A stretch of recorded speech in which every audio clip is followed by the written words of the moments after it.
Good morning, everybody, and welcome to another edition of the Bat Around. I'm your host, Paul Valley. He's my co-host and producer, Zach Goodman, back after a week hiatus where he went out to Utah.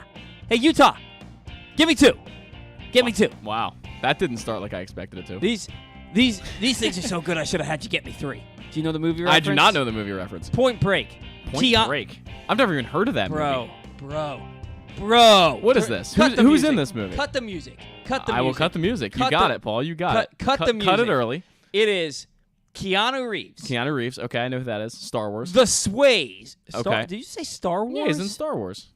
Like a couple of the newer ones. I mean, Is he? Yeah. Keanu Reeves is in Star Wars. Oh, yeah, for sure. I'm like 100% positive. He's the dude with the black hair, long hair. Like, I'm not a movie guy, but he's everyone in knows John Wick and The Matrix. He's in Star Wars? I remember him in The Matrix. That was like, what, 90s movie? Somewhere around there? Yeah, when in the blue hell? Now, look, I will be the first to tell you. If I'm wrong, everyone can laugh at me. I will be the first to... They're all going to laugh at you. That's another movie I hope they reference. do. They should. That's Carrie. My dad says he's not in Star Wars. He's not in Star Wars. Yeah, I know. Sorry to misinform the public. You're thinking of that dude. The guy that looks like if you tried to draw Keanu Reeves from memory.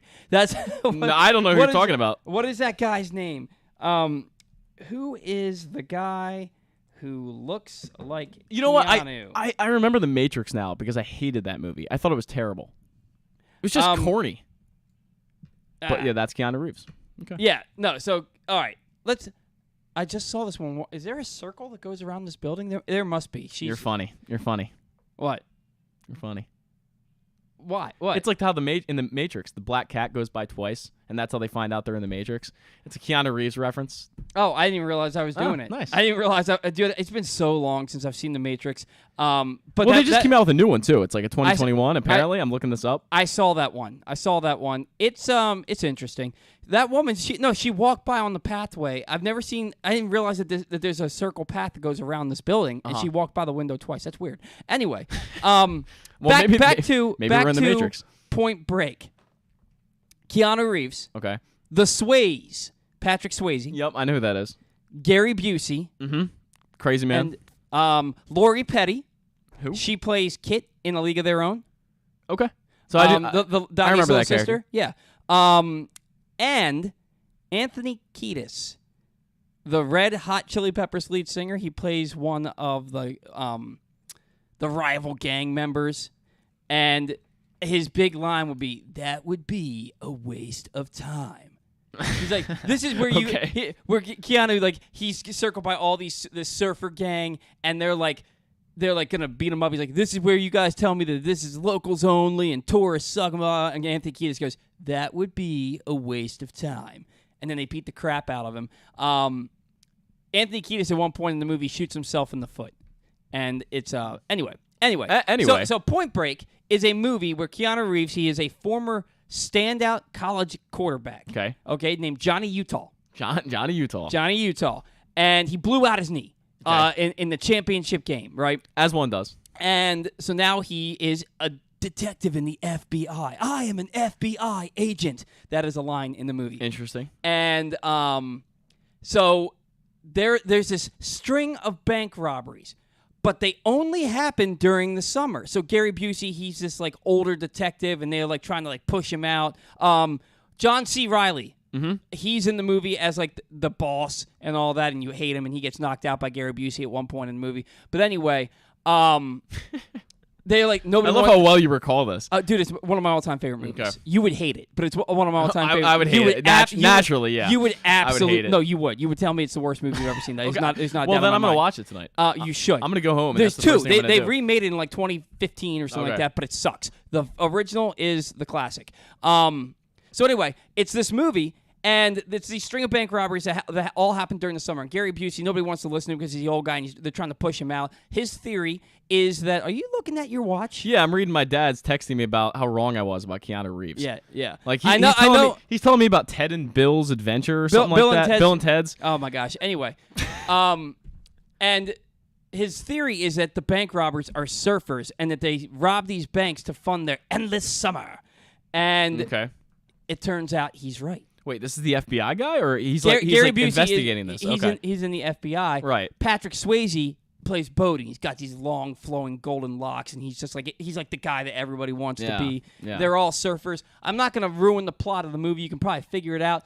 Go. Johnny has to pretend to be a novice surfer who infiltrates Patrick Swayze's gang. Got it. Dude, I love this movie. I love this freaking. It's probably my all-time favorite movie. Is Point Break like the name of after a wave because waves break and at the point it Point breaks? Break. Okay, got it. Yeah, got it.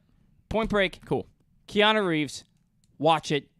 You'll probably regret it. I love it. Okay. You should have had Matt Pine on for this segment. I could have given him a call and could have had him talk movies. You could. I guarantee Matt Pine knows that movie. Oh, I guarantee you he does. Matt Pine has seen every movie in the entire world. Most guys my age love Point Break. It's such like a bro flick. Okay. It's a bro flick. It's 100% a bro flick, and I love it. I freaking love that movie. Anyway, I can't believe you didn't even know who Incubus was, which blew my mind. My all-time favorite band. But somehow you know who 93-year-old Bruce Springsteen is. 93. Yes. Minus 20. Anyway, today's show brought to you by Point Break, starring Keanu Reeves. In theaters again. 20-some years later. 30-some years later. It came out in 91. 91. Today's show brought to you by PressBox Offers. Go to PressBoxOnline.com/offers now and get $150 in bonus bets from DraftKings after placing your first $5 bet. See this and other great sportsbook offers at PressBoxOnline.com/offers. Paul, how old were you in 91? When that movie came out, I believe I was 6. Did you see that movie when you were 6? No. Okay, all right. No. All right. The first time I saw that movie, they used to play it on TBS all the time in the mid to late 90s. I probably saw it for the first time in like 97 on TBS. Got it. Love that movie. Okay. Effing love that movie. Any who's a what's-its. Orioles take on the Twins last night after losing 2 or 3 last weekend. Back-to-back weekends facing the Twins. The Orioles exact a little revenge. Winning last night in 10 innings, 3-1. Cole Irvin, best start as an Oriole. 6 in the third innings, pitched 3 hits, 1 run. He's pitched to a 2.92 ERA in his last 3 outings for the ball club. Ramon Urias, kind of the afterthought on this team. He comes up with a clutch RBI double to lead off the 10th with the ghost runner on second base. Orioles end up getting him over and then getting him in on a pinch hit sac fly from Aaron Hicks. They win the ball game 3-1. Cedric freaking Mullins with one of the best catches of the year. Couldn't have timed it better. Could not have timed it better. You got 2 guys on. Byron Buxton hits a bomb to dead center. As soon as he hits it, you're like, oh God. Right. You're watching Cedric, and Cedric seems like he's got a beat on it. And it's like, okay, I've seen him have a beat on it, and the ball's, he's 5'8", right? So he runs back, he leaps at the wall, perfectly timed, catches it at the highest point that he could have caught it, falls into the wall. It's the second weekend in a row that he's made a highlight reel spectacular catch to rob Byron Buxton. He and Buxton go way back; they're good friends, and Buxton's like, "Can't you just give me one?" It was a pretty cool moment on the baseball field. It's one of the things that makes baseball awesome. Yep. And it saved the game. It would have been the Orioles would have been on 3-0. It kind of reminded me of Adam Jones robbing Manny Machado, and then Machado, tips his cap to him. Kind of reminded me of what Buxton did. Cedric Mullins, the bat has been kind of slow to come around since he came off the injured list. You've seen some struggles. Then he kind of breaks out the other night at Yankee Stadium. He gets, I think, 2 hits. Was it 3 hits or 2? He had 2 doubles, and then the next day he had a double. Two doubles, and the bat just looks good. He's pounding the ball, hitting it much harder than he was. They got him batting 4th last night, which is a decision. That's not one I agree with, but it's that whole lineup last night. We'll get into that in a second. Well, anytime you're batting Cedric Mullins, who is a prototypical leadoff man, 4th or 5th, I'm going to have a problem with it. Yeah, we'll get into the lineup in a second. But you were continuing. At the end of the day, it's a catch that is worth an entire game, really, because they're not going to win this game most likely if Cedric Mullins doesn't make. It would have been a 3-run homer. It's a 3-run homer, and they would have lost that game. And at the end of the day. He is, maybe not going to be a game changer with the bat as he was 2 years ago when he went 30-30, but he's still one of the best center fielders you can find around. He's an incredible range and incredible hands. If he hadn't gotten hurt on Memorial Day, I think he would have been an all-star. He was going like 280, 290 at that point. No, he wasn't hitting that high. He was not that high? He was at like 268. But the on-base percentage was up. The walks are up this year. The on-base percentage was up. He was stealing a ton of bases, playing Gold Glove caliber defense. Good. He was a difference maker in the lineup, and then he got hurt and was out for 3 weeks. And it's been slow to get him going again. Mm-hmm. You're hoping that he's kind of starting to break out because the night before the 2 doubles, he hit a ball really hard. Yeah. That ended up being an out. And I thought to myself, maybe he's kind of close. Yeah. And because I remember before he hit that, I thought I almost texted you to say, when's the last time you saw Cedric hit a ball hard? Yeah. And then the next day, he gets a walk, he doubles twice, and then the day after that, he walks, he doubles, he singles, and you're like, all right, Cedric's breaking out. That's why he was batting 4th last night. And even though he didn't get a hit last night, he still was a huge part in that. He was the first interview after the game because he made the highlight reel catch. It's not that they may not have won that game. They wouldn't have won that game last night. And the sac fly, obviously, to get them on the board. Yeah, it would have been a 3-run homer last night. They would have lost 3-1. Cedric Mullins, to me, has had much better at-bats this past week than he has in the whole team has. The 3 or 4 weeks since coming off the injured list. So it's really good to see because at the end of the day, when Cedric Mullins, and I think Glenn said it best, when Cedric Mullins went on the injured list, he was performing better than anyone by a good margin. Mm-hmm. At the plate. And now that he comes back, he gets into a more crowded lineup with a guy like Ryan O'Hearn, who's tearing the cover off the ball. He gets into a lineup with Aaron Hicks now, who has really been pretty good for the Orioles.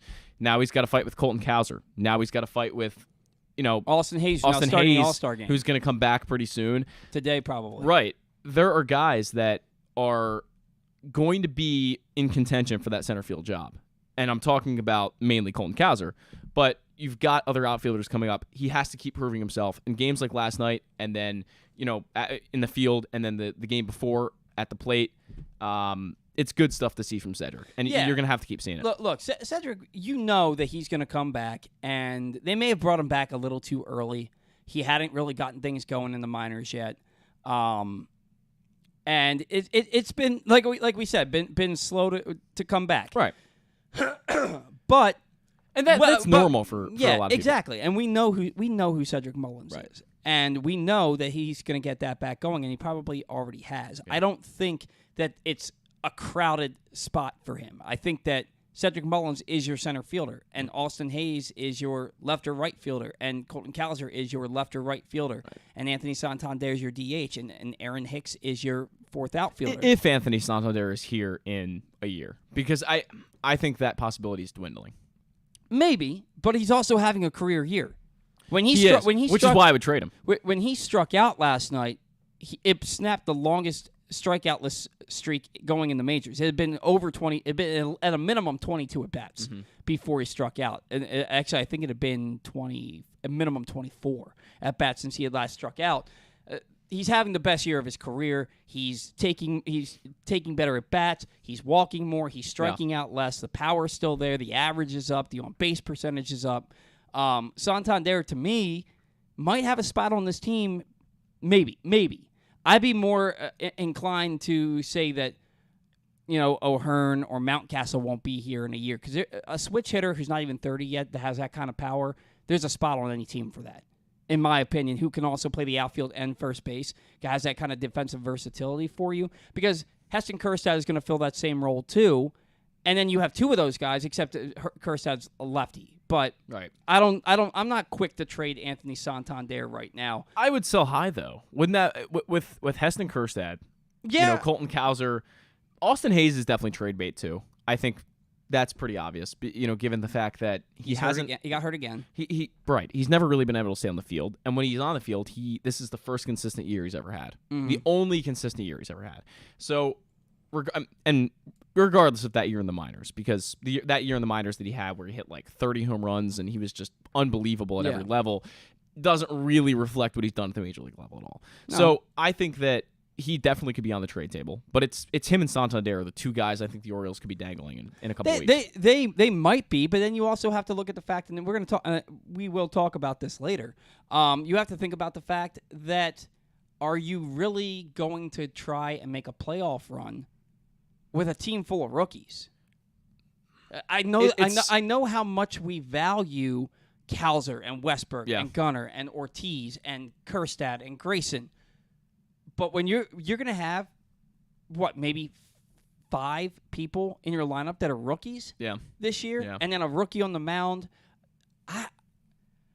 I love these guys, and I think that they're going to be – if you ask me that a year from now about the guys who we're talking about right now, hell yeah, let's go to war. Sure. You know what I mean? But right now, the rookies, they're still getting their feet wet. I mean, Colton Cowser, he's been on base – what is it? I think 4 times so far, 5 times. He had a base hit last night. He's been on base in every game. He got on base 5 times his first 2 games. So he's been on base 6 times in three games. Jordan Westburg has been on base multiple times in 6 of his 9 starts. Yeah, and he's got 6 RBIs already. Jordan's been quite good. Yeah, he's been very good, and he's pretty solid defensively at second base. And Gunnar, the bat has been on fire since the middle of May. So we're excited about this stuff, but these are also rookies. You also saw some rookie mistakes from these guys last night. So I'm not maybe pump the brakes a little bit, but I also understand why you would want to sell high on Hayes and Santander when you know what's coming up through your pipeline and you're trying to get some legitimate, maybe some starting pitching and some relief help. I get that. By the way, over the past week, I've noticed it more and more because Gunner's been playing the field more and more rather than DH. He's often at short, often at third base these days. And I'm starting to notice what Stan talked about a few weeks ago about his issue with tracking pop-ups. He does track pop-ups.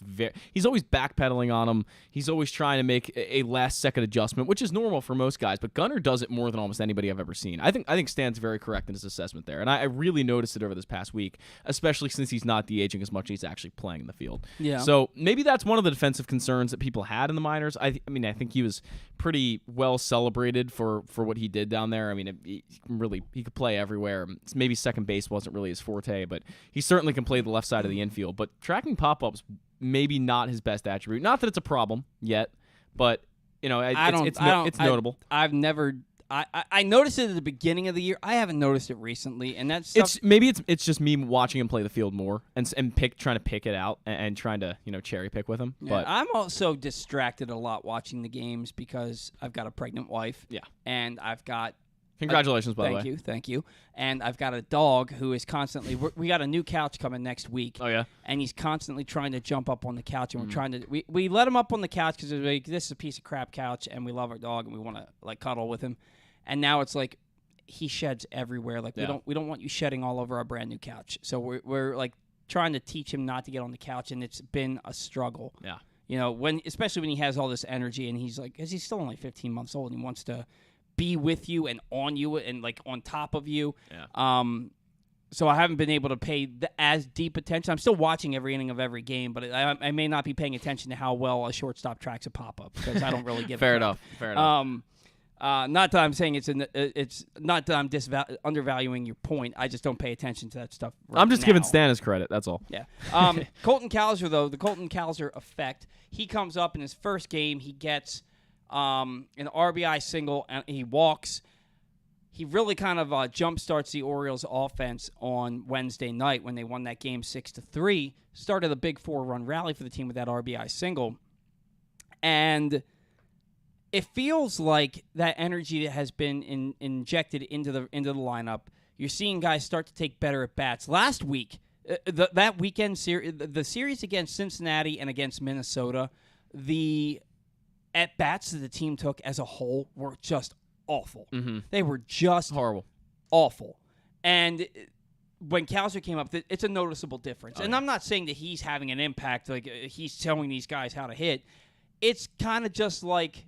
Well, it's simply just another guy in a lineup who has a really good approach. Yeah. And you saw him when Mullins led off the inning with a double. Instead of trying to do too much, all he focused on was hitting a ground ball to the right side, getting him over to third base, and he ended up scoring on a base hit from Westburg in the next at bat. He's a professional hitter. He's a professional hitter with a professional approach. He takes great at bats, and these are the types of guys that you need in your lineup. That's why you want him here. That's why you want Westburg and Rutschman and Gunnar Henderson in your lineup, because these guys take quality at bats. And you just kind of have to wonder, yeah, he's 2 for 10 this year, but he's been on base 6 times. You have to wonder, how big is his impact on this team, because they haven't lost since he got here. Well, again, what Mike Elias has been drafting for over, I think, the past, I guess the 4 years that he's been here has been really good approaches. And I think that's where he's really excelled. I mean, look at Rutschman, really good approach. Gunnar Henderson's, I don't think his approach was incredible coming out of high school, and it's been extremely good now. Colton Cowser is another guy that I just talked about. The approach is really good, and that's what they're centered on. They're building a lineup around really good approaches. I think you're going to see that from Heston Kjerstad. You're starting to see Jordan Westburg, who struck out a lot in college, really high strikeout percentage, and to be fair, has done so through the minors too. And Colton Cowser as well had his fair share of strikeouts. They're building a lineup, I think, around guys who can understand their zone, they can cover the plate, and they can take pitches. And I think that's really important. And, so whenever you see these rookies coming in and, any of them, they're going to have that approach, and they're going to have that mindset to not be the Jorge Mateos of the world, the Ryan Mountcastles of the world. Because I think Mike Elias probably views that as the biggest flaw of the last regime. You look at Ryan Mountcastle, Austin Hayes, these are two guys that are very prominent, that were drafted by the last regime, that do have these approach issues. And now they've gone completely the other way with it, and it's seeming to work out in their favor so far. Yeah, the at-bats look much better. I mean, Adley Rutschman might take one of the best at-bats in baseball. When you have a lineup... He does, yeah. When you have a lineup that's filled with guys that know how to work counts, right. And Santander's gotten much better at it. Oh, yeah, for sure. When you have a lineup that's filled with guys that know how to work counts, it makes your team that much better. It makes the game much more exciting to watch because you know that your team's going to be in it every single game. And it's not like, when they lost 2 or 3 to the Twins, it's not like they're getting blown out. I mean, they lost the one game 8-1. There's been very few blowout losses this year. But they lost 2-1. I mean, 1-0. They won 2-1. They lost to the Yankees. What was it? I can't remember. I know they blew them out in the one game. Why is this not? It was 14-1 in the blowout, I think. It was 14-1 in the blowout, and then 6-3. They lost 8-4 on Tuesday, I think it was. Yeah.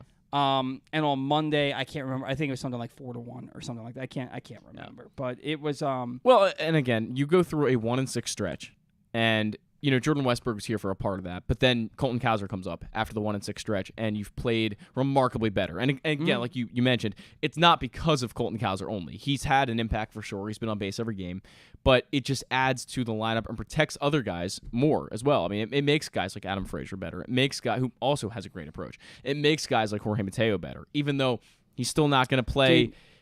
I'm getting to my point though. Even though he's still going to play like Jorge Mateo, it adds more value to the lineup as a whole. Jorge Mateo, I have never seen a hitter this bad. And look, there was back at the end of May, beginning of June, Adam Jones commented on one of my posts about Jorge Mateo, and he's like, y'all were on his jock the first month of the season when he was killing it, and now you want to come down on him. And it's like, look, I believe that there's a good player in there, but the guy can't hit, and we're not going to ignore it. And I've been trying. It's impossible to ignore it at this point. I've been trying to be nicer about it. It's hard. Because every at-bat's the same. Yeah. The first, the at-bats go one of two ways. He takes the first pitch as a high strike, and then he swings straight through 2 sliders that are nowhere near the strike zone, or he gets 3 straight sliders that are in the exact same spot, and he comes nowhere close. The way he swings at sliders, it's as if he's never seen or heard of a slider. Yeah. It's as if he does not know that pitch exists. Right. It's all pitchers throw him, and the swing looks exactly the same every time. He's nowhere near. He's way out in front. The bat doesn't come close to the baseball. And now the batting average is 214. The OPS is 605. The on-base percentage is, 250? You can't keep playing him. You can't keep trotting him out there. And he's playing significantly less now. Yeah. You're reaching a point where you cannot start him. Well, especially given the fact that Jordan Westburg is here. And that Westburg's makes it... here, and I think that they need to bring up Ortiz. I was going to say, it's almost... The way they've treated Ortiz is not my favorite. It's not my favorite. It's almost like they're showing him they don't value and believe in him. And I'm not... I will say, I don't believe in the bat the way a lot of other people seem to believe in the bat. MLB Pipeline, and they can think whatever they want to think, but they clearly think he is a top 100 guy who is, a pretty good hitter. And I tend to think he's more of a utility player overall. His AAA numbers... They're really good. Don't get me wrong. 330 with like a 391 on base percentage. I want to see it at the major league level, and the only way to do that... We're talking over parts of 2 years. The only way to do that is to get a guy who, frankly, for the past 3 months hasn't been able to touch a baseball. Yeah. He's so lost at the plate. He has to get off this team at this point. And I don't know how they're going to do that. It's probably going to be a DFA. I wouldn't expect any options remaining, considering they picked him up off a DFA 2 years ago. Mm-hmm. But they got to find a way to get him off this team. Well, I think there's value in having him be a pinch runner and a late inning defensive replacement. And now with Ryan McKenna gone, I guess you need a little more of a pinch runner. But do you want to roster a guy solely for that? Because the reason I think you should bring up Ortiz is there's no way he's going to hit this bad. There's no way he's going to hit as badly as I can't imagine that. The bat speed's better than Mateo. He finds a way to foul pitches off. I think he has a better approach at the plate. He knows what a slider is. And the defense is just as good. If you talk overall glove, he's probably better. Yeah. He's probably better, but Mateo has the range. The range. And Ortiz has great range. He does. He makes spectacular highlight reel plays. Mateo has the range to track a pop-up 120 feet down the line and catch it, which a lot of people in the league can't do that. That doesn't mean they don't have good range. It just means that Mateo's an athletic freak. Right. You know, right. But I couldn't have said it better. But I think the time is now to have Gunnar at third, Ortiz at short, and Westberg at second, and play that every day. Yeah, and make Frazier your utility guy. Yeah. You know, but also while we're on it, and maybe you can text Dan and let him know that we're running a couple minutes behind because we have one other thing we want to get to before we call him.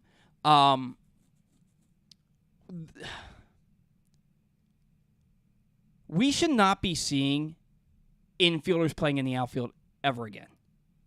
And look, Frazier had a nice game the other day. It was a spot start because they had to scratch Hicks because of a tender left Achilles.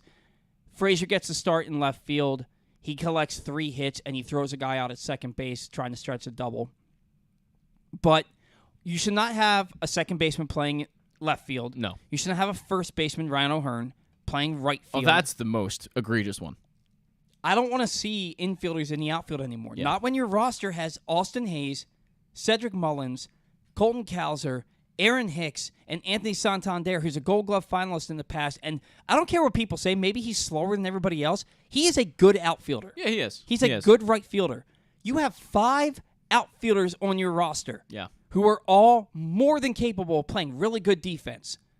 No reason Adam Frazier should ever set foot in outfield grass behind the infield dirt ever again. I mean, especially with Colton Cowser and Aaron Hicks here. Yeah. There is no excuse for it. There is just and even the other day when Austin Hayes was still banged up and he's still not playing, I think he's going to play today. Why would you not have? And I know you want to get Santander off his feet a little bit, but why not put Santander out there? And in right, and Cowser in left, and Mullins in center. If it were up to me, I would DH Santander almost every day. Yeah, but I'd rather play him in the outfield than Adam Frazier. Oh, undoubtedly. But I'm just saying that I want Hicks as the 4th guy, and you put Hayes, Cowser, Mullins in the outfield. Exactly, daily. and I think that's what they're going to do. Sure, and I think you'll also see a lot more of Santander at first base. Mm-hmm. But we got to move on here. 4 Orioles make the All-Star team. We don't want to bury that. Felix Bautista, Adley Rutschman, Yennier Cano, and Austin Hayes. Cano's looked way better, except for that game against the Yankees the other day. Aside from that, he's kind of looked like he's gotten back into his groove a little bit. He was really good last night. I think the biggest surprise was Austin Hayes making the All-Star team, and now he's been named a starter due to injuries to Aaron Judge and Mike Trout. It's awesome. It's awesome that they're this good and they have players being recognized for it. It's awesome that Austin Hayes has realized his potential finally and is getting the recognition for it. And it's crazy, man, because all offseason we were talking about how this is a make-or-break year for Austin Hayes. Yep. You know, and then we didn't talk about him much during spring training because he was performing. Yeah. And then he starts the year and he's hitting, and it's like, is the other shoe going to drop? Is the other shoe going to drop? Right. And now he's still hitting. It's July now.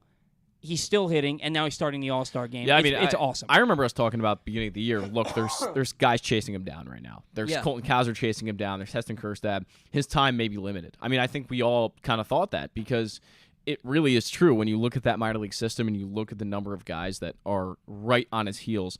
And now he's starting to really pull away from the pack as the guy who's definitely performed the best in the outfield this year. But he's also... I want to say he's not the best defender in the world. Defensive metrics show that he's not, but he passes the eye test for me. Yeah. He does enough out there to be able to be a competent corner outfielder. He catches he catches the balls he's supposed to catch. When you see a pop up, You're not nervous. When Right. He's Oh, going no, after not it. at all. And one of the strongest arms in baseball. Yeah. So when all that comes with a great bat, and which he's been much better on I can't talk right now. The OBP side, I should say. He has also been a lot better on the batting average side. Yeah. And I'd still like to see the OBP higher. I still would. It's still too low for me. But it's been a huge improvement for him. And the power's really come around compared to what he's done in previous years. Well, he's only got the 8 home runs. I'm actually surprised that we haven't seen more power from him. I would agree. He did hit 22 home runs a couple of years ago in 130 games. I was thinking it was like 19. No, but he had 22 because he was trying to get to 25. Cedric did the 30-30. He was trying to get to 25. He had 22. It was 21 or 22. It was in the 20s. Yeah, and now you're wondering, is he a part of the Orioles' future, or is he trade bait for something else? That's going to remain to be seen. But for now, he's doing everything that you thought he could do if he could stay healthy. So it's been awesome to see. We got to get Stan on the line.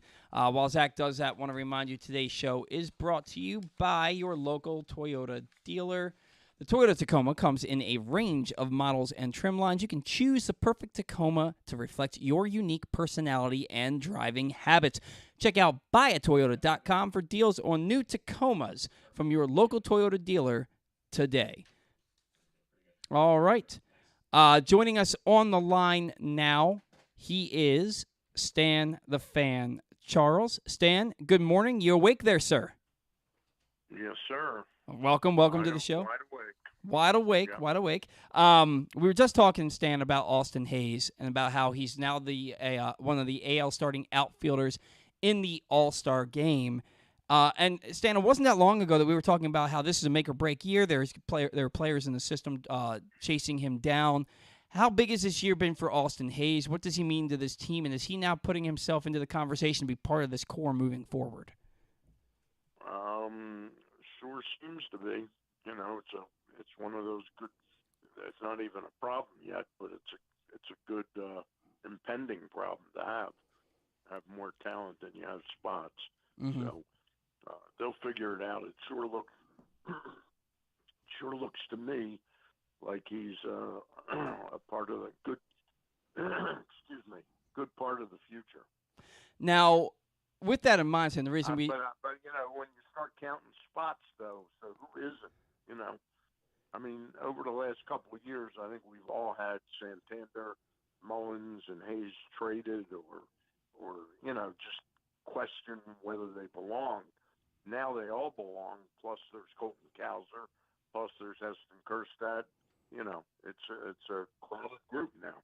Do you think that one of Kjerstad or Santander might be in the Orioles' plans to be their regular first baseman in the coming months or years?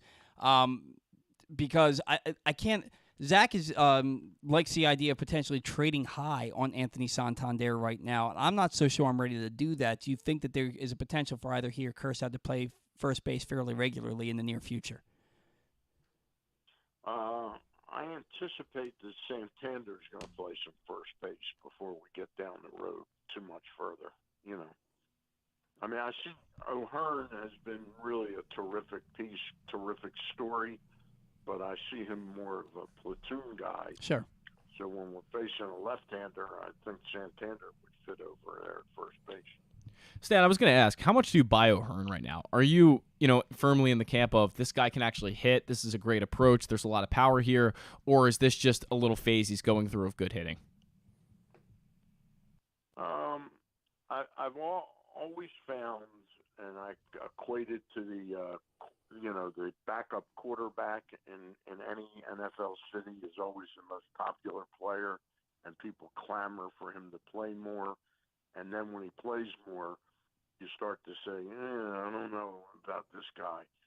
I think O'Hearn was a real nice pickup. He plays a nice first base.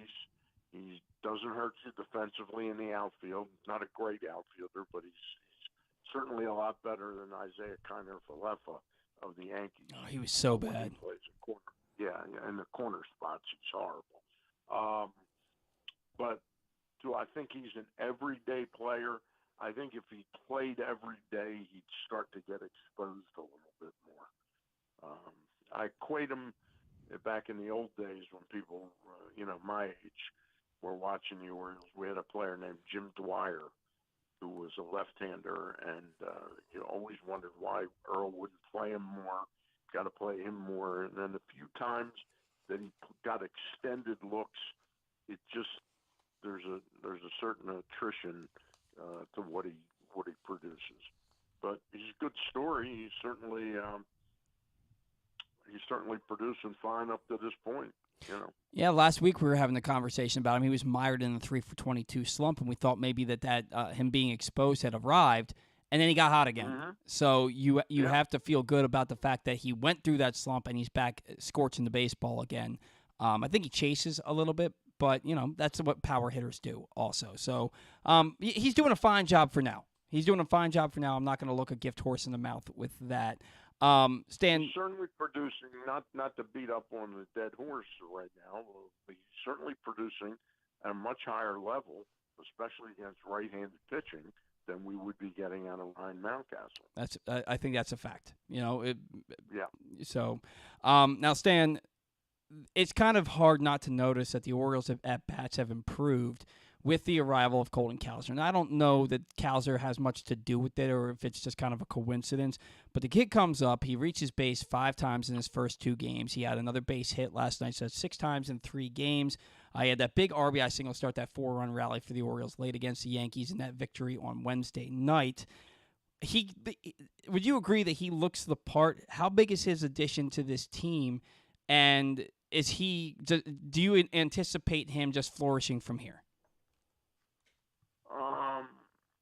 I haven't seen enough of him to really say he fully belongs. It sure looks and feels the part right now. I want to see him a little bit more before I'm ready to anoint him. Sure. He certainly came up and he didn't look like he was in water over his head. Let's put it that way.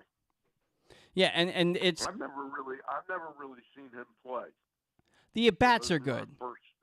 Actually, I saw him. I take it back. I saw him last April with Aberdeen when I went up to see Rutschman, who was rehabbing. Saw him and Kobe Mayo, and fell in love with Kobe Mayo. And Cowser had a real nice night the night I was there. I'll tell you, man, Kobe Mayo is having himself a hell of a year down at Bowie. He's due for promotion before too long. But the thing I like about Cowser is that he takes a professional at bat. The other night was a prime example when Mullins led the inning off with a double. And instead of trying to do too much like most rookies would, he just tried to do his part and get him over. And he hit a grounder to the right side, got Mullins over to third base, and Mullins ended up scoring on a base hit. That was a victory. Mm-hmm. Yep. It was a team at bat. It was a productive out. And then you look at Jordan. Go ahead. I'll tell you what you got to like with all these guys, starting with Rutschman. Gunner's the same way, and these 2 kids have just come up. They all are tough outs. In other words, they don't get themselves out, which is the irritant with Ryan Mountcastle, is he just helps the pitchers too much. These guys work the pitcher. Mm-hmm. They're more professional hitters. Doesn't mean they're better athletes, can't hit the ball as far as Ryan, but they're not going to get themselves out as much as he does. Yeah. Yeah, they take good professional bats. You feel confident. When they come up in a big situation, you like the fact that they're batting. It's not necessarily that there's not somebody else you'd rather have up there, but you like the fact that they're batting. You're like, you know what, this guy could come through here. You're not thinking the worst. And then you look at it, Stan, and you mentioned, you have Rutschman. He's a second-year player. You have Gunnar Henderson, Colton Cowser, Jordan Westberg. At some point, Joey Ortiz will be here. At some point, Grayson's going to be back. We may see Heston Kjerstad sooner rather than later because he's really thriving down at AAA right now. How much can this team stay in contention? How much of a playoff push can they make when it seems like half their lineup at some point is going to be rookies plus a rookie on the mound? It sure looks to me like they have almost what it takes to really compete. First of all, Tampa finally has had their sort of regression to the mean. Mm-hmm. A 5-game losing streak, and 6. they're playing a red-hot Phillies six in a row, Mm-hmm. and they're playing a red hot Phillies team for 2 more. So they've come back to earth a little bit, which isn't surprising given how the losses they've had on that pitching staff. You lose Springs and Drew Rasmussen. That's really significant stuff there. I think we're there. I think our biggest need, as much as we all say we need a number one starter, those guys, those number one starters, you got to give up a ton for them. Yep. And then you got to figure out the right guy that you can keep, because you don't want to give up 2 or 3 prospects, and then you got the guy for 2 months, and he's gone. So they're harder. I think I'd be more inclined to say that the Orioles' biggest need right now, and it got alleviated a little bit last night because of how good Cano finally looked after about his last 10 outings to me. Mm-hmm. He's begun to sort of be a suspect rather than prospect or producer. But I really think this club, if it's really serious about contending, it's got to upgrade that bullpen. Oh, absolutely. As great as Bautista is, and I'll say something that I don't think I've ever said before. I think he's the most unhittable pitcher I think I've ever seen. He's incredible. For what his job is. Mm-hmm. He's just absolutely incredible. And has surprisingly, most of the time, really good control and commands the at-bats that he's, the at-bat he's up against. But when you get into last night's game, I don't want to see Michael Baumann come into a game like that. Right. Neither do I. don't want to see him. Yeah. Luke and I have a joke.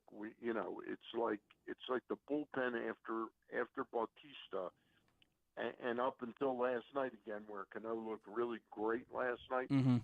It's like the movie with the box of chocolates. Forrest Gump. Forrest Gump. Our bullpen is like a box of chocolates. You don't know what Brian Baker you're going to get. Right. You don't know what Baumann you're going to get. You don't know what Aiken you're going to get. You've got to, and Vespi is not that guy. Mm-hmm. I know he looks cute and all that. He's not the guy we want in big playoff push moments. And I think Mike's got to do something. And in fairness to Mike, by the way, he didn't know Dylan Tate was going to be out this long, and he didn't know that Michael Givens was going to be, sort of a waste. Right. He's gotten 0 out of them. So Baumann came up and did a decent job the first 6 or 8 weeks. He's just I'm not giving up on him. I still think there's a lot of talent there, but he's regressed before our very eyes. He's back. You don't know what you're going to get out of him. Yeah. Yeah, he when he came into the game last night, I had no confidence that the Orioles were keeping that 1-0 lead, and it stinks because I like Mike Baumann. I think there's a lot of talent there, but we've seen too much of it. It's fool me once, shame on you; fool me twice, shame on me. We've seen too much of it from all of these guys, for that matter. And I do think that the Orioles are going to have to bring in another, probably 2 middle relievers if they to kind of bridge that gap. The one thing is Perez is giving you a look. I don't know exactly what's behind his injury right now, but he's given a look that he might be more what he was last year than what he is this year. And that's the shame. That's the shame of the timing of the injury, because he was pitching the best he's pitched all year, and now you're going to have to see him like we just saw with Cedric Mullins. Is he going to be out for 2 weeks and then come up and have to and be slow to get started again? It's just remember that trade. Remember that trade that the Nationals made with the Oakland A's, where they picked up Sean Doolittle, and it was a right-hander that went with Doolittle. They brought both of them in, and they came and really helped the Nationals that year. Yeah, 2019. Yeah, when they won the World Series. I remember a year, but I can't remember the second pitcher. It wasn't. Was it Hudson? Was that his name? Or was it? I want to say it was Hudson, but I don't think Hudson was on the Oakland A's. Or was it like somebody else? Why am I thinking Houston Street? No, one Houston Street. That would have been 6 years ago or 8 years ago. Zach's on it. He's looking it up. Sean Doolittle. Ryan Madsen. Yeah. There you go. Yeah, Sean and that's what the Orioles need to do. They need to make a trade, and I'll tell you, the perfect partner is Kansas City. Give me Scott Barlow and give me Carlos Hernandez, okay? And I'll match that bullpen up pretty well with the real good ones. Hernandez is a real sleeper to me. I had him on my fantasy team a couple of years ago when he was a starter, and he pitched really, really well for me. And then the next year, he just wasn't even the same guy. And now they've reinvented him as a relief pitcher. And if you pull up his stats and do the game logs, he's really, really pretty good at shutting teams down for an inning. Yeah, it looks like they started him a few times this year, but they've reverted him fully to a reliever, and it looks like he's been pitching really well basically since the middle of June. His ERA since June 12th is, where is it? Why am I not? Oh, .87 in 9 games since June 12th. So really moving him to strikeouts will play over 8 strikeouts to 2 walks and 40. Yeah. 10 over 10 in the third innings. Yeah. So it can get a couple of relievers from them. Like sure. That. Yeah. Absolutely. I mean, you look at the return that Kansas City got for Chapman. Now they only had control of Chapman for 3 more months. Texas was very proactive in picking him up. I didn't really want him in our clubhouse. I don't like it. Neither did I. I didn't want him either. But he'll do the job for Texas. He's back pitching at an elite level until he implodes. It's just as part of his DNA, in my opinion. Not a great guy. But Kansas City got virtually nothing for him. They got a 17-year-old outfielder, and they got this guy Cole Ragans. It was an interesting guy in training camp this year with the Rangers. I liked him a little bit, but he really hasn't had much of a season. That's the return you get. So you can imagine if we went for 2 guys, maybe you give up, I don't know what, a Norby and something. That's a team that certainly needs talent. The Kansas City Royals. Absolutely, and any of those prospects that we'd give up would instantly become one of their top prospects. So it's definitely a move that I think is coming. I'm just not sure. I don't know if it's going to be Kansas City, the White Sox, the Nationals. I don't either. But the Orioles are going to need some help in their bullpen. Not going to, they do, and I think that's what's going to happen sooner rather than later with this team. You know what's tricky about picking up guys from teams like the Royals and the Tigers is there's pressure, there's in-game pressure, and then there's overall contextual pressure that I'm pitching for a good team. Can they step up and come into a pennant race and do what they did in games that didn't mean a damn thing really, other than to them at the moment they were performing? It's much bigger. In other words, your shoulders have to be a little bit bigger when you pitch for a contender than you do, And that's one of the questions I think we've witnessed with Cole Irvin. Cole Irvin, I've watched the guy for 2 years, and I've still believed in him. And Glenn was sort of not beating me up, but he was, okay, you still believe in him. I like the guy, but there's clearly a difference when he's pitching for a team that has real expectations than what the Oakland A's were the last 2 years when he pitched for them. Yeah, and I was about to ask you about Cole Irvin. I was going to ask you about the rotation as a whole, Stan, because you look at Grayson Rodriguez, what he's done down at AAA. He's got a 2.11 ERA. He's got a 12-4 strikeout to walk ratio. His last start, 6 innings, 3 hits, no runs, no walks, 12 strikeouts. Then you look at what Cole Irvin's done, and he's got a 2.92 ERA over his last 6 outings. You combine that with Kyle Bradish, who looks every bit the part right now. ERA is now in the 3.3s. Tyler Wells has been the Orioles' ace this year. Dean Kramer just gave you 7-inning starts in 2 of his last 3 outings. And Kyle Gibson, he's that veteran. What is this rotation going to look like for the home stretch in August and September?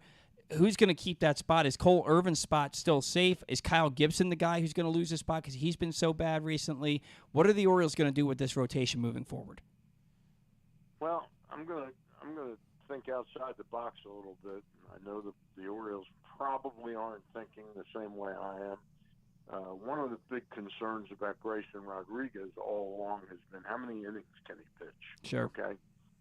Why not bring Grayson Rodriguez up and be not the guy in the 7th or 8th inning, but be the guy from the 3rd or 4th inning on, where you piggyback him twice a week with somebody who's not having a particularly great start. He comes in that 4th, 5th, 6th inning, or 5th, 6th, 7th.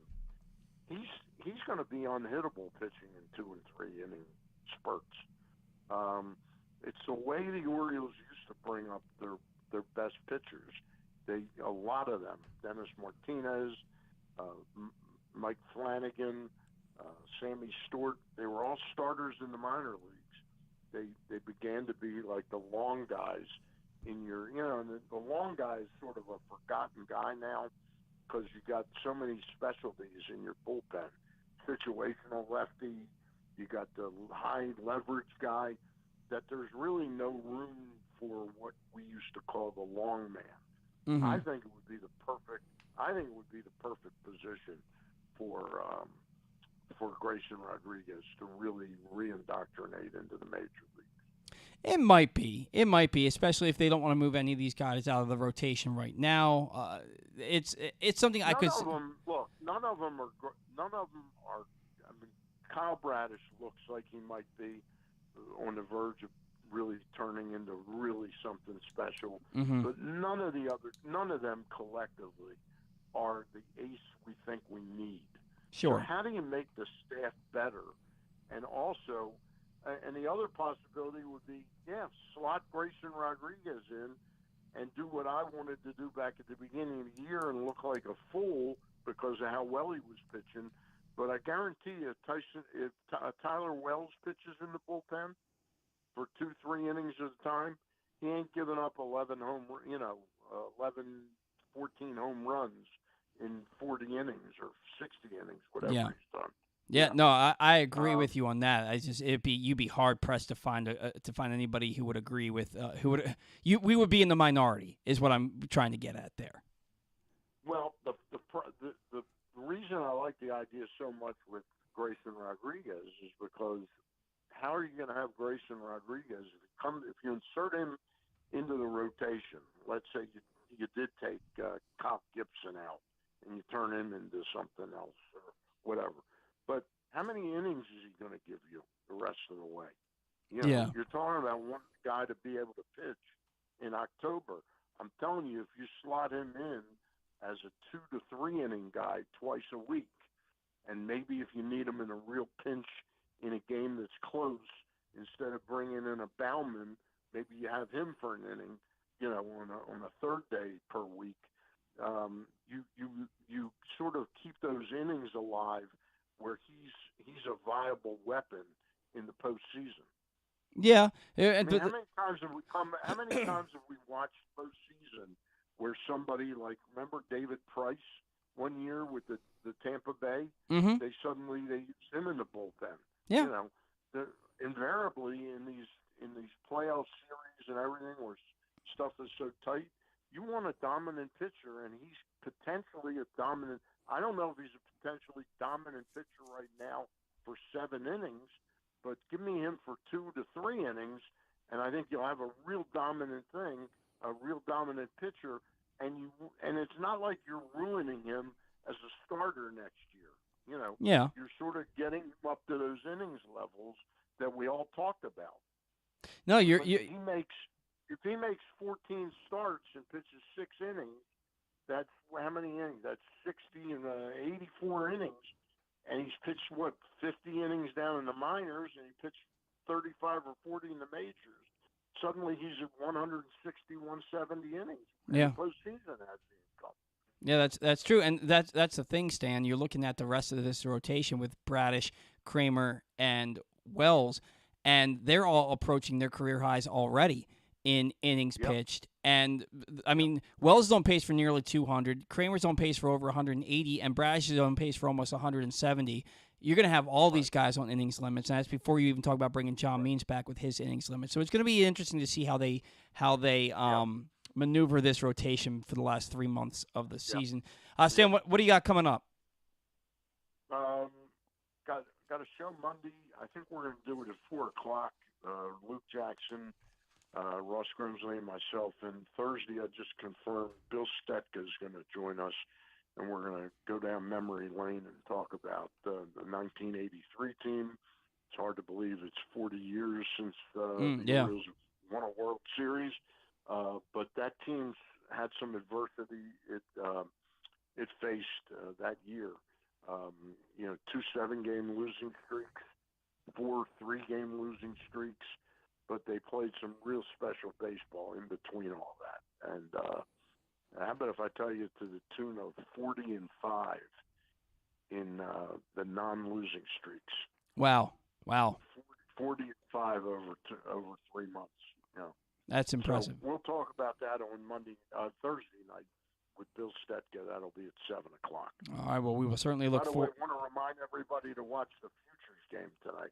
Where is that on? Is that on the MLB Network? I believe that'll be on the MLB Network. That's going to be. Is that? Oh, that's tonight. I thought that was tomorrow. I guess that is tonight because the draft is tomorrow. That's right. Yeah. Heston Kjerstad and Jackson Holiday, they're teammates tonight in the Futures game. So that'll be fun to watch for sure. All right, Stan. Thanks so much. Kobe Mayo next year in the Futures game. Probably not if he continues going the way he has this year. It's been absolutely phenomenal. All right, Stan, we will talk to you next week. Enjoy the All-Star break. All right. You too, guys. Bye. See you. That was Stan the Fan Charles, who has changed up the format for his weekly shows. Now, every Monday at 6 p.m., Stan will be joined by former Orioles pitcher Ross Grimsley and Pressbox's managing editor Luke Jackson to break down the latest with the Birds. Every Thursday night, Stan and Gary Stein will chat with a different newsmaker from the world of sports. This week, the guys were off for the 4th of July holiday, but they'll be back next week. You can watch the shows live at facebook.com/pressbox or find them the next day at pressboxonline.com/video and youtube.com/pressboxonline. So join Stan, Ross, and Luke this and every Monday night. And remember, this Monday, likely at 4 o'clock. We got to catch our first break. When we come back in from Baseball America, Kyle Glaser joins the program. That's next on the Batter Round. Exciting weekend of affordable family fun at Prince George's Stadium with the Bowie Bay Sox. It starts on the 14th with our big hitter bobblehead, Connor Norby, for the first 750 fans. Saturday sees our special circus night with post-game fireworks. And Sunday features the Kobe Mayo Squish Pillow with special ticket package. Get your tickets now by calling 301-805-6000 or anytime online at baysox.com. The Bowie Bay Sox. Let us be your 9-inning vacation. I'm Michael Jangrandy, president of AJ Michaels, your carrier energy expert for 44 years. Save money, energy, and make your home more comfortable and virus-free. Find us at ajmichaels.com. That's ajmichaels.com. The Crossover Kid is back. Enjoy a night out at Oriole Park at Camden Yards on Saturday, July 15th, when the Orioles play the Miami Marlins at 7:05. Be one of the first 25,000 fans 15 and over to receive an Orioles soccer jersey presented by Pepsi Zero Sugar. And arrive early for Early Bird Saturdays. Gates open 2 hours prior to the first pitch for happy hour, live music, and more. A variety of ticket options are available. Buy yours now at Orioles.com/tickets. Your summer destination is closer than you think at Live Casino and Hotel Maryland. With an expansive gaming floor and incredible dining options ready for you to explore, your adventure awaits. Dine at the new Coho Korean Barbecue House coming in July or on the patio at the Prime Rib. Enjoy the summertime breeze at Orchid Smoking Patio. Limited time packages starting at $229. What are you waiting for? Book now. At Arundel Mills, must be 21. Please play responsibly. For help, visit mdgamblinghelp.org or call 1-800-GAMBLER. Make the most out of every day in your Toyota RAV4. Available in hybrid or gas-only models. A RAV4 can get you where you want to go in style. Check out buyatoyota.com for deals on new RAV4s from your local Toyota dealer today. The latest edition of Press Box is available now. On the cover, Dave Ginsburg remembers Goose as he looks back on the impact that late Tony Saragusa had both on and off the field here in Baltimore. Plus, he explains how Goose's kids are working to continue that legacy with the Goose Flights program. Also inside, Todd Karpovich profiles the path Tyler Wells has taken to becoming a star in the Orioles rotation. And you'll find a special summer travel guide with information about events and activities throughout the state. Press Box is available for free at over 500 area locations, including 60 Royal Farm stores. And you can always find the entire edition, as well as the best daily coverage of the O's, Ravens, and Terps at PressBoxOnline.com. That first sip. That first bite. Start your day off right with a delicious breakfast at Royal Farms. Choose from a fantastic selection of fresh Royal Farms breakfast sandwiches and top it off with a rich hot cup of the freshest coffee in the world. At Royal Farms, breakfast is available day and night. It's the freshest breakfast in the world. Real fresh, real fast. Royal Farms.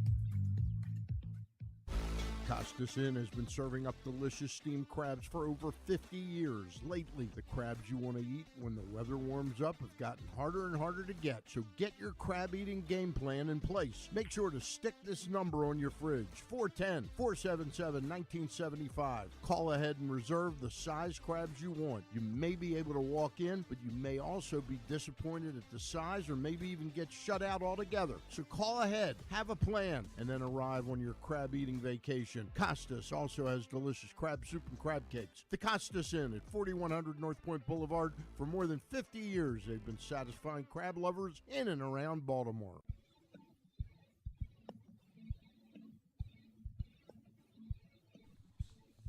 All right, rolling right along here on the Bat Around. We are into hour number 2 of the show. The first hour and the show in general is brought to you by PressBox Offers.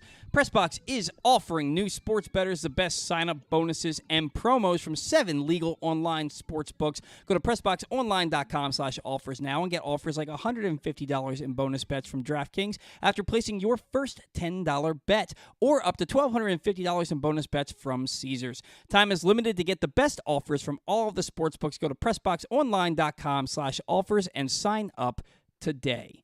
Joining us now on the program, this is a very busy weekend for him, so we do appreciate him taking some time for us on the show today. From Baseball America, he is the senior writer, Kyle Glaser. Kyle, it is Paul, it's Zach. Welcome to the Bat Around. Thanks for taking some time to us on a busy Saturday morning for you.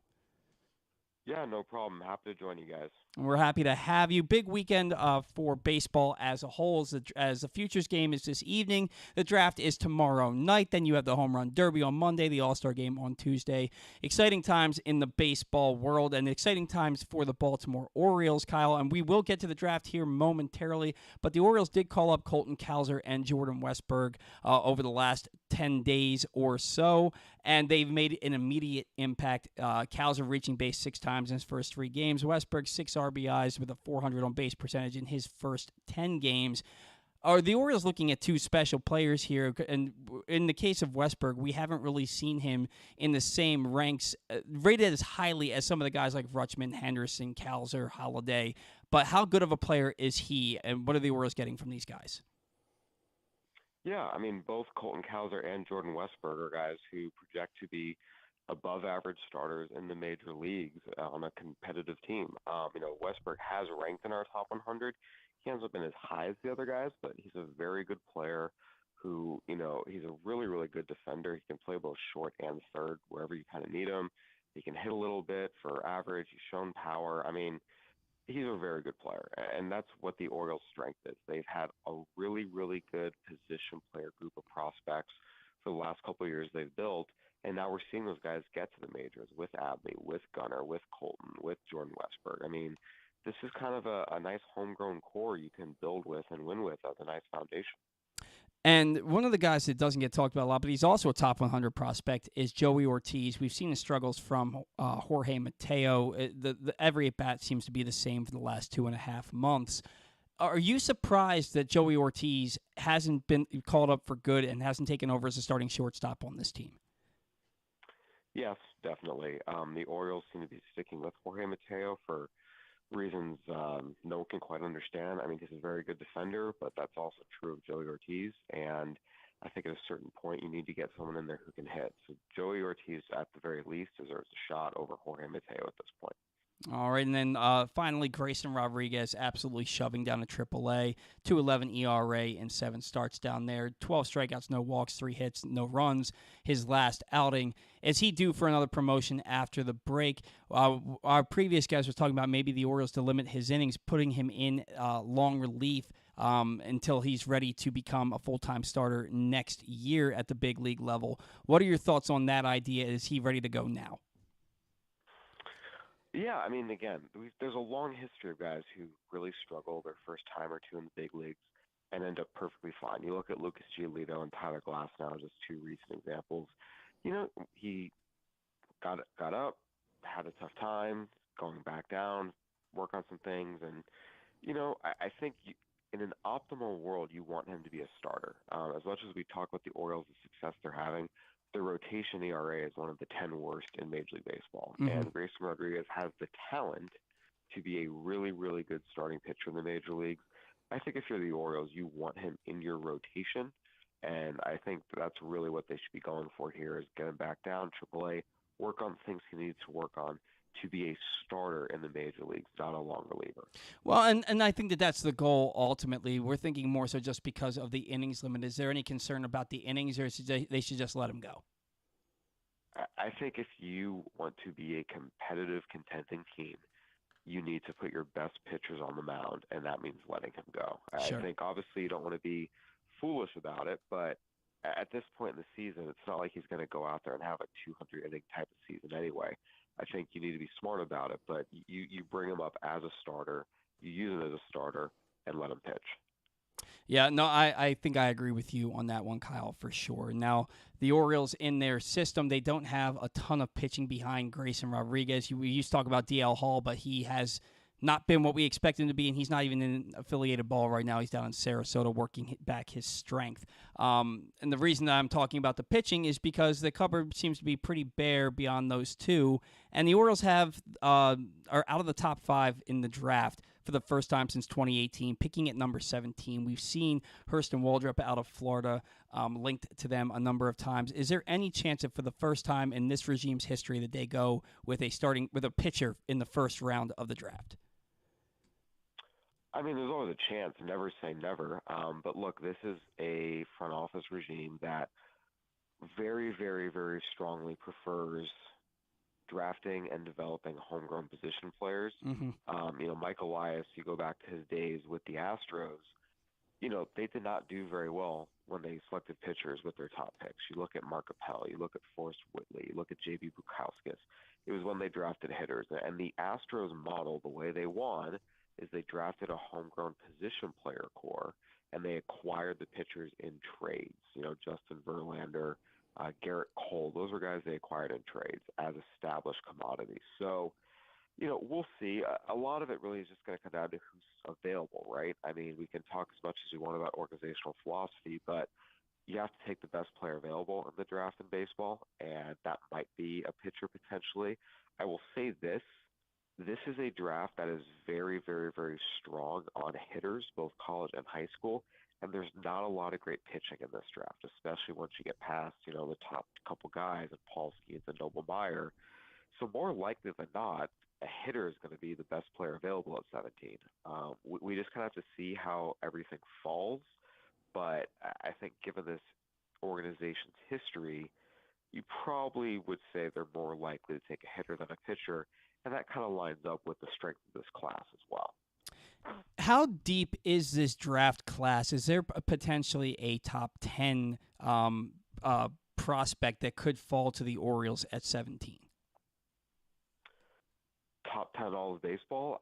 It's hard to say that right now, Mm-hmm. but yeah, we see all the time guys who are taken in the middle of the first round, the back of the first round, even the second, third, fourth, and fifth rounds who they take a jump when they get to pro ball, or you realize teams were a little light on them out of the draft, and they shoot up the rankings. I mean, Mookie Betts was a 5th round pick. Mike Sure. Trout was the 26th overall pick. So, yeah, there's always a chance. We might not recognize it today at this exact moment, and teams might not recognize it at this exact moment, but Sure. I mean, we'll just have to see kind of how everything falls and how the Orioles are able to develop these guys. Now, I saw a recent mock draft from Baseball America that had third baseman out of TCU, Braden Taylor, being mocked to the Orioles at 17. I know that you all did your free 6 hour. You were doing the podcast yesterday, and I know there was a mock draft in there that I missed. Is Braden Taylor still the guy that you all are thinking over there, or has somebody replaced him as who you think the Orioles will be taking tomorrow? Yeah, so I'll say this. With the mock drafts, once you start getting into the teams, it's a little more of a dart throw because Sure. you can link players to specific teams as much as you want at that point, but you don't know who's going to be there. You start mocking guys, 1, 2, 3, 4, 5, 6. You reasonably can say, hey, here's what we know, here's who's linked, and you can expect guys to be there. You can do that even into like 7, 8, 9. Once you're getting into the teams, it's, okay, who's the best guy that's available that kind of fits an organization's philosophy, the way we've linked up the earlier picks in the mock. So I really, really would caution against getting overly, we're going to take this guy because he's mocked to us when you're talking about the 17th pick. That's very different than the first, second, or third pick. Sure, no, absolutely, and it really is a crapshoot at this point because you don't know who's not going to sign or who's going to be wanting too much money. You never know what's going to happen with all sorts of stuff like that. And then you see the fans who are, they see a guy like Arjun Nimala who has been mocked to the Orioles at different times, and they think, well, the Orioles already have a bunch of shortstops. What would you say to the people that are saying we don't need a shortstop? Why would you draft them? You take the best player available in the draft in baseball. Yeah. Especially when we're talking about a high schooler. These kids are 4 or 5 years away. You don't know what's going to happen in 4 or 5 years. You don't know who's going to get hurt. You don't know who's going to go sideways in their development. And there's certainly nothing wrong with having a bunch of really good, young, athletic middle infielders in your system who can potentially move positions or are going to be very, very valuable in the trade market. Just take the best player available. Don't worry about position. Yeah, I agree with you 100% there. And then finally, and we know you're a busy guy, so we want to get you out of here so you can get back to your duties there. But Maryland star shortstop Matt Shaw, he's been touted as potentially going in the teens, maybe the 20s, maybe higher. Is that somebody who you – and again, we know it's like throwing darts at a dartboard, as you just said. Is that somebody who you think the Orioles could have an interest in? And if he's there at 17, how likely do you think they'd be to take him? Yeah, certainly. Again, I mean, he fits in that range. He's a very, very good player as well. And look, if you get to that point in the draft and he's still there and he's the best player available, yeah, the Orioles can take him. Again, there's all sorts of possibilities. It's really just going to depend on what happens in front of them, who falls for whatever reason, if guys start taking underslot deals and more talented players start falling down the board a little bit. There's so many things that can happen. Again, trying to peg any specific player to anyone specific at 17, 20, 22 is kind of a fool's errand. Sure. All right, Kyle. Well, then we won't ask you for a prediction for number 17 because you've said it multiple times that there's you really can't pinpoint it. There's too many guys that are up in the air for that. But what do you have coming up the rest of this week, and what can we be looking for at Baseball America from you? Yeah, well, today's the Futures game. We're going to have full wall-to-wall coverage of that. And then tomorrow, the draft, we'll have full wall-to-wall coverage of that. And then I'll have full coverage of the Home Run Derby Monday and the All-Star Game Tuesday. This is a big week for us at BA, and we're going to have lots and lots and lots of great content coming from everything these next few days here in Seattle. And where can our listeners find you on social media? Yeah, you can find me on Twitter at Kyle A. Glaser. That's on social media. Then obviously at the website, baseballamerica.com, we'll have all the content, and subscribe to the magazine, Baseball America. Find us all sorts of places. There's great content coming to you in multiple formats, so I encourage everyone to check it out. All right, Kyle, thank you so much for taking some time for us on maybe the busiest weekend of the year for you. We certainly appreciate it. Good luck this weekend. Hopefully we'll talk to you again soon down the line. Sounds good. Thanks for having me, guys. Take care. That was Kyle Glaser from Baseball America, gracious enough to join the show today. I can't stress enough how busy that guy is. Oh, I'm sure. Jim Callis, Jonathan Mayo, Carlos Collazo, of these guys. The fact that they're willing to take time to come on our show for 10 to 15 minutes, I think is just awesome. So thank you so much to Kyle Glaser from Baseball America for taking time to join the show today. What are we going to do here? You know what? We're going to catch our second break because we got a lot to cover in the next segment. Today's show is brought to you by the latest edition of Press Box, which is available now. On the cover, Dave Ginsburg remembers Goose as he looks back on the impact the late Tony Saragusa had both on and off the field in Baltimore. Plus, he explains how Goose's kids are working to continue that legacy with the Goose Flights program. Also inside, Todd Karpovich profiles the path Tyler Wells has taken to becoming a star in the Orioles rotation, and you'll find a special summer travel guide with information about events and activities throughout the state. Pressbox is available for free at over 500 area locations, including 60 Royal Farm stores, and you can always find the entire edition as well as the best daily coverage of the Orioles, Ravens, and Terps at PressBoxOnline.com. When we come back in, the payoff pitch around the league and Orioles banter. That's next on the Bat Around. It's a Maryland thing you wouldn't understand. Where the waves meet the shore, you will find Dorchester County. Hi, this is Jimmy Charles. When I think of Maryland, I think Dorchester County on the eastern shore where it's open for making memories. Dorchester County, it's a Maryland thing. For more info, visit www.visitdorchester.org. It's a Maryland thing. Hell yeah. It's a Maryland thing. Hell yeah.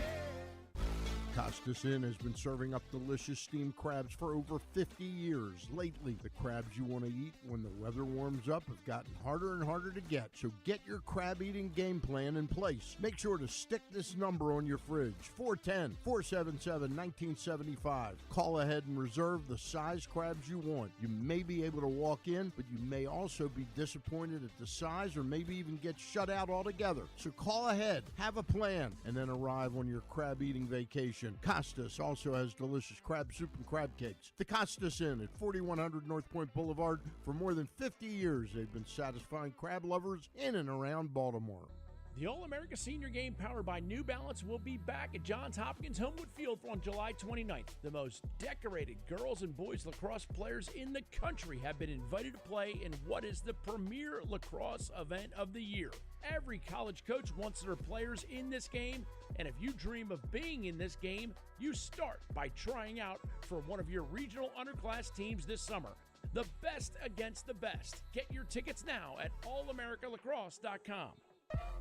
Are you a diehard O's fan looking for the perfect way to show your team spirit? Look no further than Birdland Sports. Birdland Sports is a small business run by fans for fans. They offer a wide variety of unofficial O's merchandise, from the Birds Are Coming tees to player cartoon shirts and more. And the best part? Their prices are more affordable than the big guys. So head to birdlandsports.com and grab your gear today. Show your support for the Birds with Birdland Sports. Soak up summertime fun in Charm City. Enjoy only in Baltimore festivals, mouth-watering eats, and endless entertainment. Cheer on the O's at Camden Yards. Pick crabs by the waterfront. Beat the heat inside a world-class museum and make memories that will last a lifetime. Go to baltimore.org for more information and to plan your visit.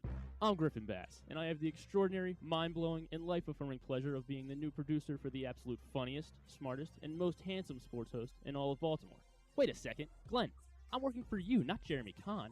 If you're not listening to Glenn Clark Radio, here's what you're missing. He's Coach Kevin Willard. Glenn, thanks for having me. Baltimore Ravens wide receiver, Rashad Bateman. Thank you, I appreciate it. He is outfielder Cedric Mullins. Thank you guys for having me. Mr. Marcus Williams, who's now with us. Man, appreciate it. Happy to be on. Ravens kicker Justin Tucker. Thanks for having me. Adley Rutschman. Absolutely. Thanks for having me on. John Angelos. Thanks a lot. Good to be with you. He is Gunnar Henderson. Thank y'all so much. Marlon Humphrey. Thank you.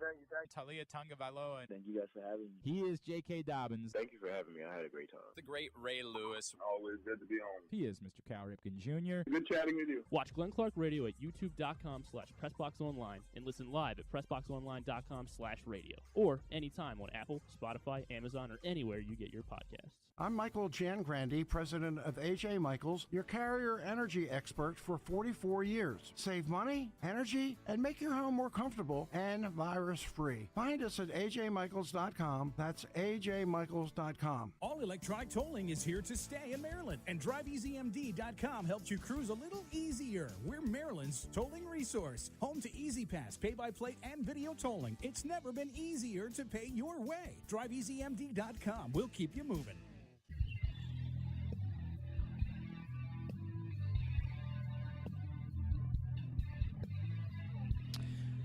Welcome back into the Batter Round. Thank you for joining us today on a muggy Saturday. It feels, it's muggy every day Yeah. in Baltimore. This has been the worst, 3 weeks of weather you could ever imagine. I'm so glad I was gone for 5 days of it because this has been horrible. My baseball season started the first Sunday in April. We've played for 3 months. You know how many games we played? Guess how many games Can't we be played? many.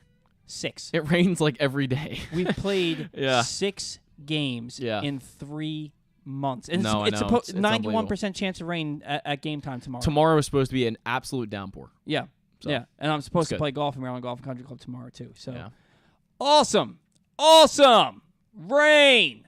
I love it. Yeah. We need it, guys. When everybody was saying a month ago, we need rain. And then we got it. Be careful what you wish for because it hasn't stopped. I just want snow this winter. Give me snow. feet of snow. F I snow. need feet. Move to Colorado. Eventually, I will. Move it. By the way, I Eventually sometimes will. forget that the Colorado Rockies are a team because they're so. I would argue they're the most irrelevant team in baseball. That's where I was looking for. They are so irrelevant. They rarely make news for anything they do. And they really have no one notable on that team right now. I mean, German Marquez, Herman, German, I don't know how you say it. Herman Marquez. He is a solid pitcher. He is a legit big league pitcher. You've got guys on that team who are legit big league players, but there's really no one noteworthy on that team that I would get that excited Well, about. the ownership has no idea what the hell they're doing. One day they're trading Nolan Arenado, and then the next year they're signing. I forgot. Chris Bryant plays for the. Chris Bryant was never after his rookie year. Chris Bryant was good, but he wasn't rookie year. Chris Bryant. He won an MVP. He was a rookie of the year, and then he won an MVP. So he was good. He's just never been. 16, he won an MVP. I think he was a rookie in 15. You might be right. I know he's won an MVP. I know he was a National League MVP. It was 17, but he was the MVP in 16. Right. So then he ended up having a very good year in 17. But then every year since then has just started to get worse. And he only played 42 games last year. He only played 51 games in 2021. He's been injured a lot. 2020 he only played half the games and had a horrible year. This year he's 18% worse than the major league average hitter. So not another great year for Chris Bryant. Yeah, I mean 6 home runs, 19 RBIs, 56 games played. He signed this big contract with Colorado. He's played 98 games in 2 years. Again, right, and if you look at the numbers, really every number since the MVP year, he just hasn't put up anything since. And 17 was a good year. 17 was a good year, and so was 2019.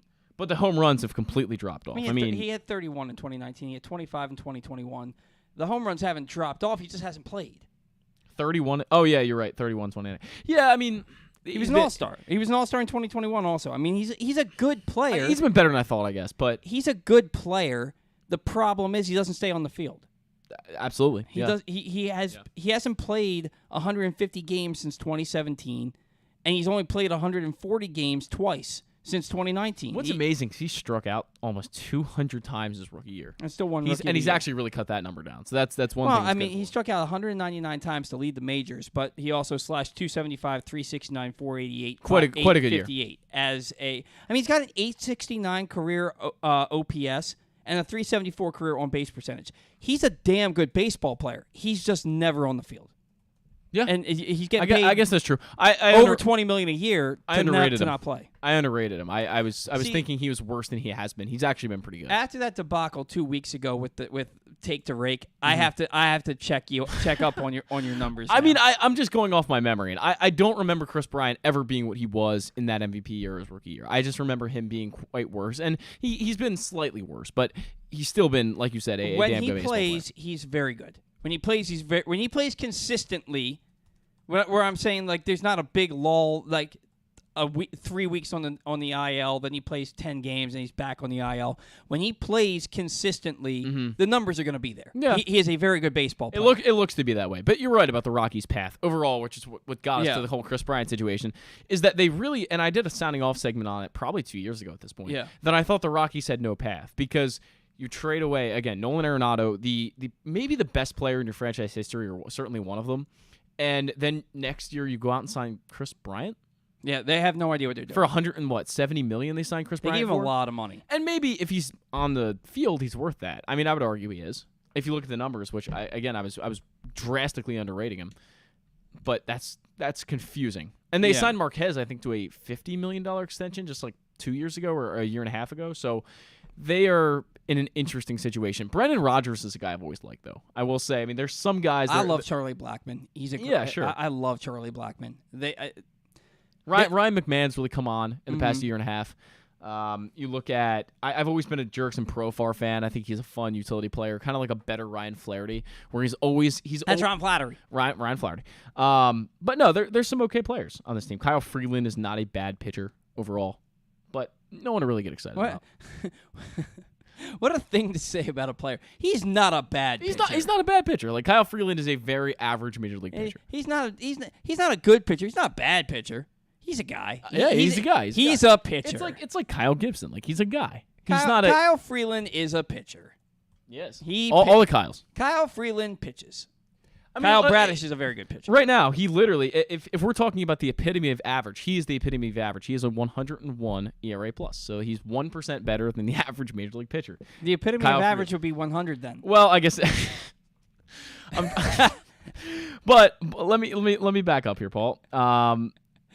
You know it's actually. I'm gonna quit. It's serious when he uses my name. Let me back up here, Paul. I'm gonna rescind all of my comments and let you move us on to the next segment. It's so funny. My wife gets mad at me if I use her name. Oh, really? We call each other babe so much. Babe. And it's funny because I used to have I had a friend who. Anytime I was with he and his girlfriend, it was just babe. Oh yeah, especially when you're like third wheel and that gets so annoying. I used to make fun of them so hard for it. And now it's literally all my wife and I call each other is babe. Nice. And so if I call her Laura, she's like, "Stop saying my name. It makes me feel like you're mad at me when you say my name." So I can't say her name. I have to see. I have to even if we're in an argument, I have to call her babe so Paul. So she knows everything's okay. All right, Paul. All right, Zach. And now it's time for off the rails for the payoff pitch around the league. Cole Irvin allowed 1 run on just 3 hits over 6 1/3 innings in his best start as an Oriole, and Ramon Arias smacked an RBI double in the 10th to lead the Birds over the Twins 3-1. Alek Manoah returned to the mound and returned to form, allowing just 1 run in 6 innings with 8 Ks. Wow, I didn't hear that. And Whit Merrifield homered and drove in 4 in a Blue Jays drubbing of the Tigers 12-2. JT Realmuto homered, but Christian Pache played the hero with a pinch hit 2-run shot in a 3-run ninth to give the Phillies the lead as they took down the Marlins 4-3. Sean Murphy blasted a 2-run homer, and Charlie Morton dominated his former club over 6 1/3 innings of 1-run balls. The Rays stayed winless in July, dropping their 6th straight, this time to the Braves 2-1. Jameson Taillon asserted his dominance against his former team, allowing just 1 hit over 8 shutout innings as the Cubs shut out the Yankees 3-0. Cody Bellinger homered in the victory.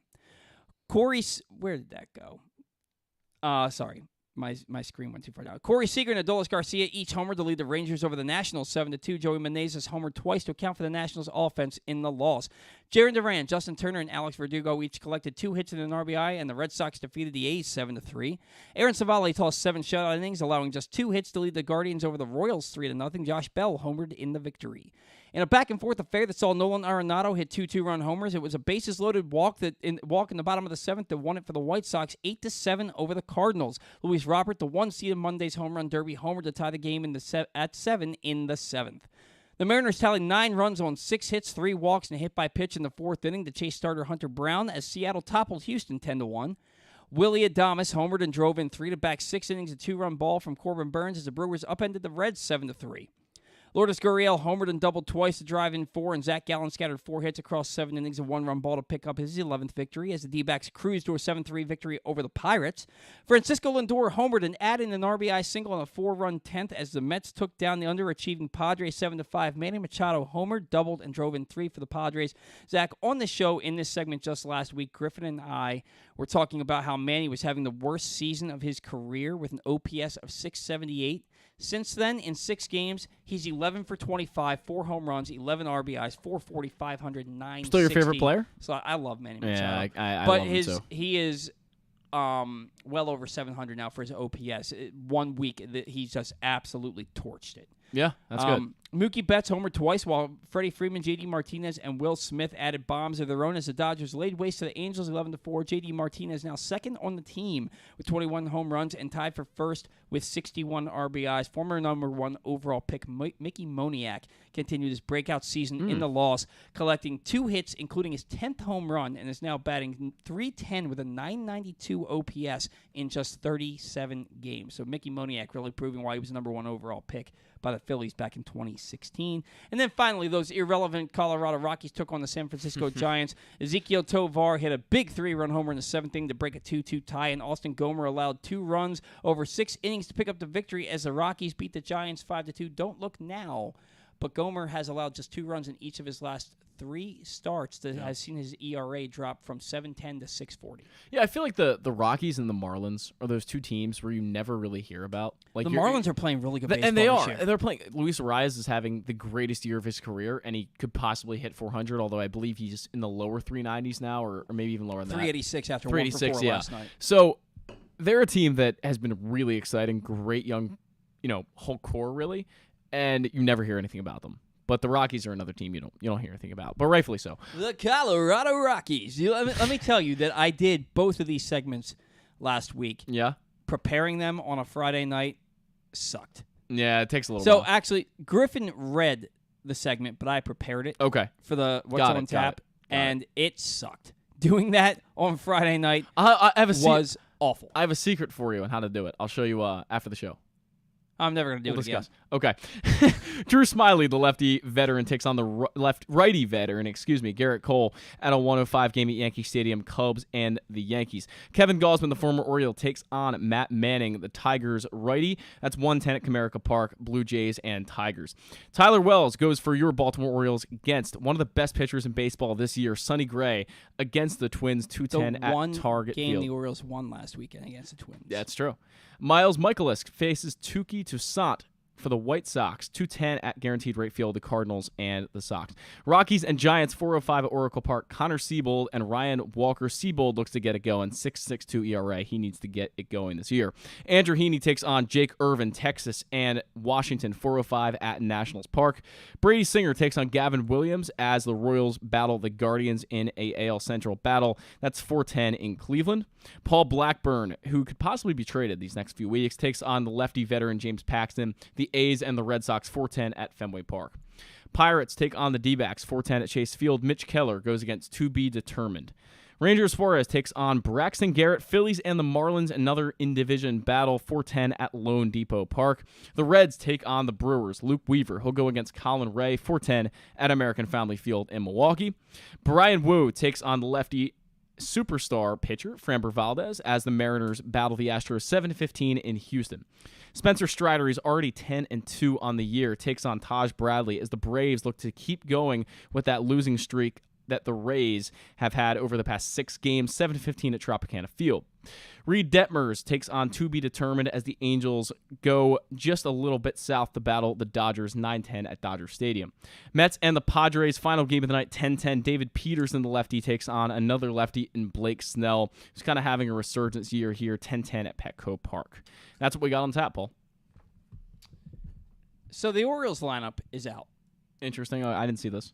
And leading off, playing shortstop, Gunnar Henderson. Batting second, catching, Adley Rutschman. Batting third, DHing, Anthony Santander. Batting fourth, playing first base, Ryan O'Hearn.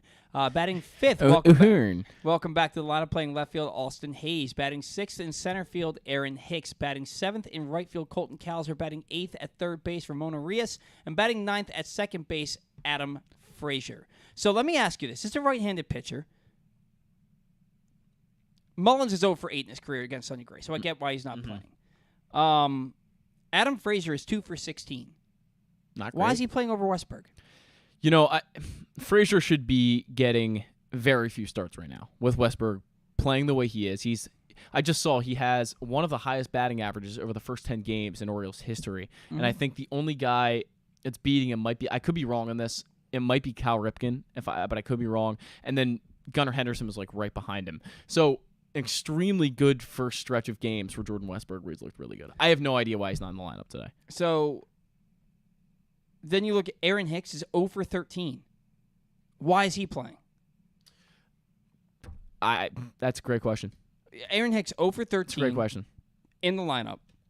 Adam Frazier 2 for 16 in the lineup. Yeah, you could, even if you wanted to keep Frazier in the lineup, you could have put Hicks in the outfield and then sorry, no, that's not going to work. That keeps them both in the lineup. That keeps them both. That's what they've done. Excuse That me. is what Hold they've on. done. Let me rephrase this. If you want to put Santander in the outfield instead of Hicks, and then have Colton Cowser play center field, and then you can put Westberg in the lineup in that DH spot, that would work. That'd be something that would actually be plausible. It doesn't make any sense to me that you don't start Mullins, despite because I'm guessing because he's 0 for 8. It's a right-handed pitcher. He's 0 for 8. Yeah. But then you do start Aaron Hicks, who's 0 for 13, and you do start Adam Frazier, who has one of the lowest batting averages on balls in play in the league. Yeah. He's hitting 230, and he's 2 for 16 against him. What if the numbers over the past 2 weeks or so looked like for Aaron Hicks? Because there was a point in time where he wasn't hitting the way he was when he first came to the Orioles, but I think these past few games have been more So Hicks, productive. his last 7 games, he's batting 227 with a 280 on base percentage. Not his great. last 15 games, he's batting 217 with a 315 on base percentage. It's worse. Yeah. Well, not really. I guess the on base is better.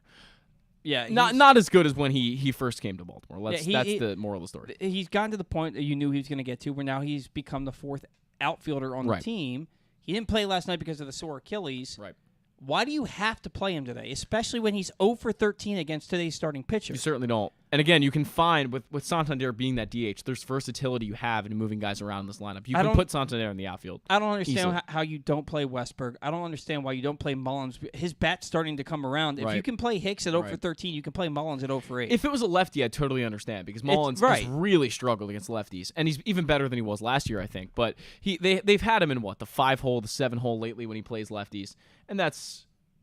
I guess for a guy who hit, 210 against lefties last year, and he's been better this year, I think probably up against 230, 240 at this point. No, he's been better than that. Better than that? Okay. Versus left-handed pitching, it doesn't have it. How do you not have their splits? I'll find it. I got it. I mean, no, I can find it. I know exactly where to find it. I was just thought that they would have it on MLB site, and they don't. I don't understand the lineup decisions. Yeah, you're right. He's actually at 250 against lefties this year, so and he's actually been pretty good. Before recently, he was hitting I think he was around 290 at one point. Wow. Earlier in the year before he got hurt. Well, I think it's fair to say that he has more power against righties, but it's also a bigger sample size. He's hit far more home runs against right-handed pitching in his career. I don't understand, and it's a moot point because it's a right-handed pitcher today. Yeah, you're right. I don't understand the lineup choices last night and then today. Field your best. It's July, man. Field your best team. Well, again, I've talked about it for the past 3 or 4 shows I've been on that they're going to show how serious they are in the month of July. Really, they are, because the trade deadline's right around the corner. It's not in July, but it's pretty close. And this Cowser promotion shows me they're pretty serious, because that was one of the big humps they had to get over. The Westberg promotion a few weeks ago, also one of the big humps they had to get over. Now it's, are you going to be able to add at the trade deadline to supplement what you have? Because as you've been saying, you can't run out a team of half rookies in this lineup. That's just, it's plausible. You can. Maybe next year. You can, but you also... Here's the other thing. They're also seeming to... one of the counter arguments that nobody made to me that I thought of when we were talking to Stan is that they seem to know the right time to call these guys up. They have, yeah. When they called Rutschman, that was, he would have been the starting catcher if it hadn't been the triceps injury last year. He would have been there on opening day. Gunnar Henderson came up and hit the ground running. Westberg has. Yeah. Cowser has. They seem to know when to call these guys up. At least on the hitter side. Because I think you can make the argument for Grayson Rodriguez that was a bit too early. But that's... Maybe. His first start against Texas, the first inning was bad, but then he was really good the next 4 innings. It's true. His second start against Oakland, I was at that game. He pitched a lot better than people act like he pitched, because he didn't give up runs. He gave up 6 runs in that start, but 4 of them scored in the 5th inning. Right. And I remember. It was just a blow-up 5th inning. Well, but 3 of them scored after he left the game. Mm-hmm. So it's not like he left the game with 6 runs on the board. He left the game having given up 2 earned runs or something like that. And then I believe it was Brian Baker came in and gave up, no, it was Voth came in and immediately gave up runs. Okay. So and then he was really good against the White Sox. He was really good against the Tigers twice. It's Grayson Rodriguez, it's not that he wasn't ready. He had a mechanical issue, I think my point here is that they brought him up in more of a spot of need, whereas Colton Cowser is not really here in a spot of need. Jordan Westbrook's not here in a spot of need. They were brought up because they were deemed ready. And I guess they're bringing Grayson Rodriguez up knowing that he is ready, but also because they didn't have a starter that particular night. So, well, they had to call him up after the Bradish injury. Right. That's true.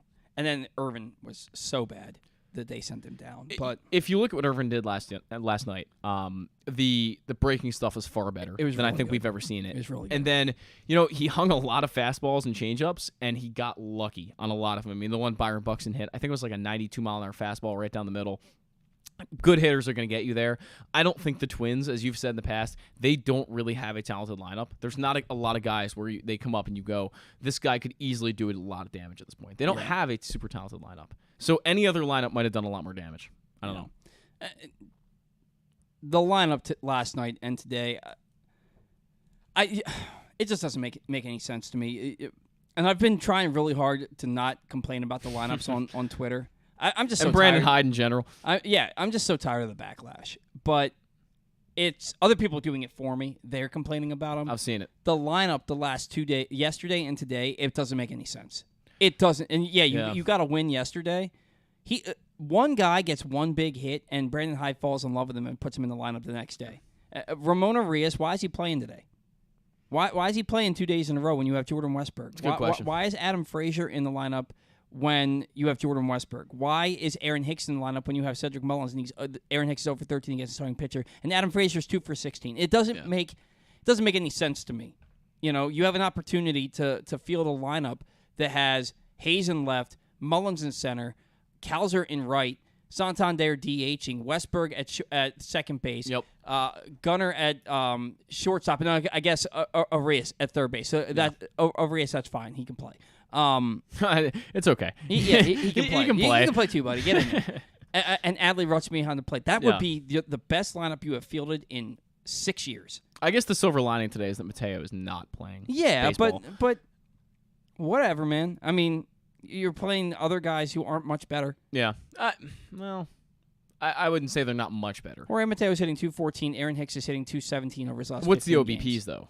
I mean, Mateo's got to be like... Both well below 300. Yeah, I mean, that's probably true. I mean, I think you said Hicks's was 280 and maybe 250 for Mateo if he's lucky. I wouldn't know if it was that high. It doesn't... Someone in the comments, by the way, was stressing the fact that we were wrong on Mateo and that he really should be a bench piece. And I don't think either of us are really arguing that. No, we said he should be on the bench. He should be a bench piece, but then again, is Ortiz a better bench piece? That's the question you have to ask yourself. Is Ortiz, with the defense he brings, with the bat he brings, a better bench piece? Ortiz is? I think Ortiz is getting traded. I think Westbrook could easily get traded too. I don't think they're trading Westbrook. I think that they're looking at him as maybe their future second baseman. I think Ortiz is getting traded. I think Norby's getting traded. I think Norby's a better player than Westbrook. That's my opinion. He might be a better hitter long run, but I think Westbrook's a better athlete. I think Westbrook a little more versatile, sure. Is a more versatile defender. Yeah. This has turned into Orioles banter without us even meaning it to be Orioles banter. Yeah, I just don't understand the lineup today. I'm not a fan of it. Of course, every time this year that I've bitched about the lineup, they then go out and they do something big. But it is a day game, so I never have confidence in the Orioles in day games. Yeah, they're 7-1 Twins. What? Yeah. They've scored 6 runs in 4 games against the Twins. Yeah. 6. Any who's a what's-its. All right, so we're gonna combine Orioles. That was Orioles banter. Thanks for tuning into Orioles banter.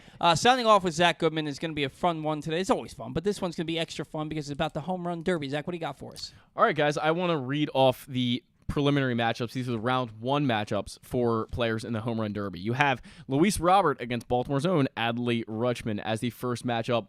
Pete Alonso will take on Julio Rodriguez. That's the second matchup. Pete Alonso, obviously last year, the champion of the home run derby. Mookie Betts will take on a former champion, I believe 2021 champion, Vladimir Guerrero Jr. And then Adolis Garcia will take on Randy Arozarena, and probably the weirdest matchup. And Paul, I'll let you here.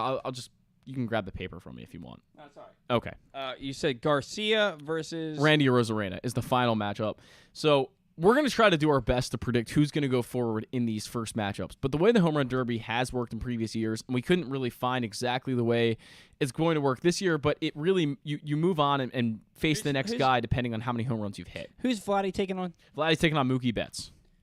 Mookie's having such a good year. He is having a great year. I mean, superstar overall, but yeah, but I feel like maybe he was falling off after his years in Boston. Man, he is just tearing the cover off. You know, at the end of the day, he just doesn't get the recognition he deserves because he's in a team that has, 10 other superstars. Really, I mean, he's the best player on that team. He is now, but he hasn't been in the previous years. He and Freddie Freeman might be, but he and Freddie Freeman. It's an interesting argument. I mean, Freddie Freeman plays Gold Glove defense. I mean, Clayton Kershaw last year had like a 2.1 ERA. He's been better this year. Yeah. But Freddie Freeman hits over 300 every year. He hits 30 homers and drives in 100 every year. Yeah. He plays Gold Glove defense. Mookie Betts is more athletic, but Freddie Freeman's going to have the better stat line at the end of the year. It's countless good players on that team. But, I mean, but, Walker but, Buehler is out for the whole year this year, unfortunately. But Mookie is going to have a better WAR than Freddie Freeman. Oh, yeah, I think so. Because of the defense. Defensive value. So Pete Alonso's taking on who? Pete Alonso's taking on Julio Rodriguez of Seattle. And then, like I said, Rutschman and Luis Robert is the first matchup. So Rutschman is actually the 8th seed in this one. And they were seeded based on how many home runs they hit at the point where they were selected. So Rutschman had hit like 11 home runs when he was selected. So that's why he ended up coming in the 8th seed. It's weird that he's in the home run derby. It's a little weird. But he's Adley Rutschman. That's why he's in. Exactly. Who's the 2 seed? So the 2 seed, I have to pull up the exact seeds. I think Pete Alonso is your 2 seed. And there was actually a tiebreaker between Luis Robert and Pete Alonso, and Luis Robert came out on top. He's the 1 seed. Okay, so then is Garcia the 3 seed? Garcia is your... Or is it Mookie? Mookie's the 3 seed. Garcia's the 4 seed. All right, so that's 4, 5, 3, 6. Rosarena's your 5 seed. Guerrero is your 6 seed. Rodriguez your 7 seed. Yeah. Which... almost just, I don't want to completely try to make a whole new strategy of how they pick these guys, but you're right. Adley Rutschman being in the home run derby is a little weird. It makes sense because he's Adley Rutschman. He's a number 1 overall pick, and the fanfare that's come around him. But also, I find that Randy Arozarena is an odd choice. I mean, he's hit a lot of home runs this year. He ended up being the 5 seed. He's right in the middle of the pack. He's an exciting player. He's a good player, an exciting player, but I feel like there are other guys that just make, like Bryce Harper. It would be a fantastic addition to this. He's a previous winner. He's only got 3 home runs this year. Mike Trout's injured now, I believe, but he would have been a fun choice. There are some guys who would have been more fun choices than Randy Arozarena. Yeah, that's what it is. Bryce Harper, you can't justify a guy. I mean, he's Bryce Harper, not. But with 3 home runs this year, he hasn't homered in like 100. I'm still confident if he goes in a home run derby, he destroys Arozarena. I mean, he won the home run derby in 2018. I think it was the year that it was at Nats Park, so I want to say that was 19 or 18. Yeah, it was when he was still on DC, and he's been in Philly since 2019. Yeah. I think he won it in 2018. And by the way, Adolis Garcia has hit 23 home runs already. He has a 3.4 WAR. He's actually had a really good year, and he's part of what's leading Texas. He's a guy who, in previous years, I would have just said is a pure power guy, pure homer guy, and this year he's really turned into an all of the above. So 32%, he's a great defender. Yeah, like Adolis Garcia is the full package right now. One of the guys really leading that Texas lineup. Corey Seager is hitting 361 this year. Wow, is he really? Yeah, 361. See, Corey Seager even makes more sense to me than Randy Arozarena, but he only has 12 home runs, but that was more than Rutschman when that time he was selected. But he also missed a lot of time. That's true. I think he's only played like 56 games. That's true. Yeah. All right, let's get this going. Sure. All right, so what are we doing now? Robert and Rutschman. Who you have between Robert and Rutschman? I'm taking Adley, and I'll tell you why. And it's not because he's Adley. It's because, 1, he's batting left-handed. Short porch in Seattle. Okay. And 2, his father's throwing him batting practice. If anybody knows how to throw to Adley Rutschman, That's it's true. His dad. His dad has been helping him bat since he was a small child. Adley's gonna beat Luis Robert. I gotta go Luis Robert. I mean, the guy's hit 26 home runs already this year. Freak of nature, athletically, tons of power. We've seen it. I mean, he hit in very small sample sizes over the past few years. He already has 62 home runs in his career. This is a guy who has just pure power, destroyed the minor leagues. I think he has a little more power than Rutschman. I'm pretty confident Luis Robert. He's going to hit a lot of pop-ups. Maybe, but so could Rutschman. I mean, every guy does that. Rutschman might end up hitting a few more ground balls than Luis Robert. Robert has a very elevated swing, one of those that just is built for launch angle home runs. Have you seen Adley's home run swing? Oh, 100%. But it's fair, a complete circle. Fair, you're right. It's pretty steep. Yeah. Pretty steep. All right, Pete Alonso and Julio Rodriguez. I think this one's pretty clear cut. Pete Alonso. Pete Alonso and now, Julio hit 28 in a round last year. He hit 84 in the home run derby last year. True. This is in Seattle. Yeah. But Pete Alonso's won this thing twice. Pete Alonso is have a prediction here, and I'll make it later. But Pete Alonso is going to win this one. Mookie Betts and Vladimir Guerrero. Vladdy. I think I'm going to go Mookie Betts, actually. Mookie's a good player, man, but I look at Mookie as a guy who's just a line drive hitter who puts good swings on the ball, and that's why he hits a lot of home runs. That could be true, but and Vladdy knows how to hit. I mean, you saw him at 19. What was he? 19 years old, and he was just bashing baseballs. I mean, didn't Vladdy, as like a 12-year-old kid, hit like a 430-foot shot at the old Rangers Stadium, I believe it was. Yeah, he's freak of nature power-wise, but Mookie Betts is one of the most athletic guys. He's like Luis Robert in a lot of ways. Maybe he doesn't have quite the power that Robert has. I remember at the end of some of those rounds, Vladdy was getting kind of tired. So I'm gonna bet on that again. He's not a thin man. No, he's not. He's not a thin mint. He is. he's a pretty. No, he's not. He's a pretty big man. Adolis Garcia and Randy Arozarena, probably the toughest matchup to choose here. Oh, it's Garcia. But I think Garcia is probably going to win this one. Two smaller guys, like you look at Guerrero, he's obviously, like we just mentioned, a little bit bigger. Pete Alonso's huge, the polar bear. Adley Rutschman's a little bit bigger than Luis Robert is. Mookie's a little guy. Mookie is a little guy, and that you might be right. It might give him a little less of an advantage here. Randy Arozarena, I just don't think's doing it. We'll go with Adolis Garcia there for the final one. So looking at this, I went Rutschman, and you went Luis Robert. I went Garcia. You went Garcia, right? I went Garcia, yeah. All right. I went Vladdy. You went Mookie, and we both went Pete Alonso. Yeah. So my prediction overall, I think Pete Alonso is going to be remembered for a lot of things, but I think Pete Alonso is going to be like the Joey Chestnut of home run derbies, where every year he comes in and just destroys everyone. I can 100. I love that. I love that. That's maybe the best thing you've ever seen. You've ever said on this show. I love that comparison. He is the Joey Chestnut of the home run derby. I mean, the guy hits home runs in his sleep. Man. He's just gonna show up and just do his thing, like Joey Chestnut does. Did you see, by the way, the introduction for Joey Chestnut when he came out on the 4th of July? No, man, I was too busy doing like adult things. Well, I feel terrible about myself now. I'm gonna go cry. I was rearranging my living room. Okay. It was nothing new special. couch coming in soon. Yeah. But it really is a great comparison because he's just going to show up and do his thing. Pete Alonso is unbelievably strong. Again, not a thin mint, but that's what he's known for. And you remember the Bugs Bunny cartoon where Bugs would be pitching and he'd be facing like that big burly guy who everything he hit just went a country mile? Yes, the guy with like the big, almost looks like a pot belly, Paul Bunyan kind of thing going on. Yeah, that's Pete Alonso. Yep, Pete Alonso is that guy in the Bugs Bunny cartoon. Yep, that's Pete Alonso. I love that you said that. He is the Joey Chestnut of the home run derby. I just can't see Pete Alonso not ever winning a home run derby he's in. Yeah. He's already done it twice. He's probably going to do it multiple more times in his career. He's won every one that he's been in. Right. So it's hard to even bet against this guy. I mean, if I haven't seen the Vegas odds on this. Maybe we can do that in the better round. We can look into that. But yeah. Great idea. Yeah, I mean, great idea. You would have to imagine that if you place a bet on Pete Alonso, you're going to be making money on that. Not a lot because I'm sure he's the favorite. I would have to imagine. But he's the two-time home run derby champion. He's already hit 26 home runs this year. And the rest of his game hasn't really come around. He hasn't, he never really hits for a ton of average, but only hitting 215 this year. Last year hit 271s with stark drop-off there. But this guy's a lot of fun. And I know people hate that he beat Trey Mancini a few years ago, and I'm still not over that. But, again, Joey Chestnut of home run derbies. I already have an account. Damn it, FanDuel. You know what? It's We have a whole other break you can do this on. You're right. We do. So so we're not gonna do like who's gonna win the first round. Well, I think it's hard to predict again because how they're going to make it is going to be contingent on who actually hits the most home runs in. Yeah. Their... Spoiler: the winner is going to be Pete Alonso. I would think so. It's gonna be Pete Alonso. So if Pete Alonso doesn't win it, it's because he gets hurt. I was gonna say let's do this. If Pete Alonso doesn't win for some reason, who's the guy who actually wins this one? Vladdy.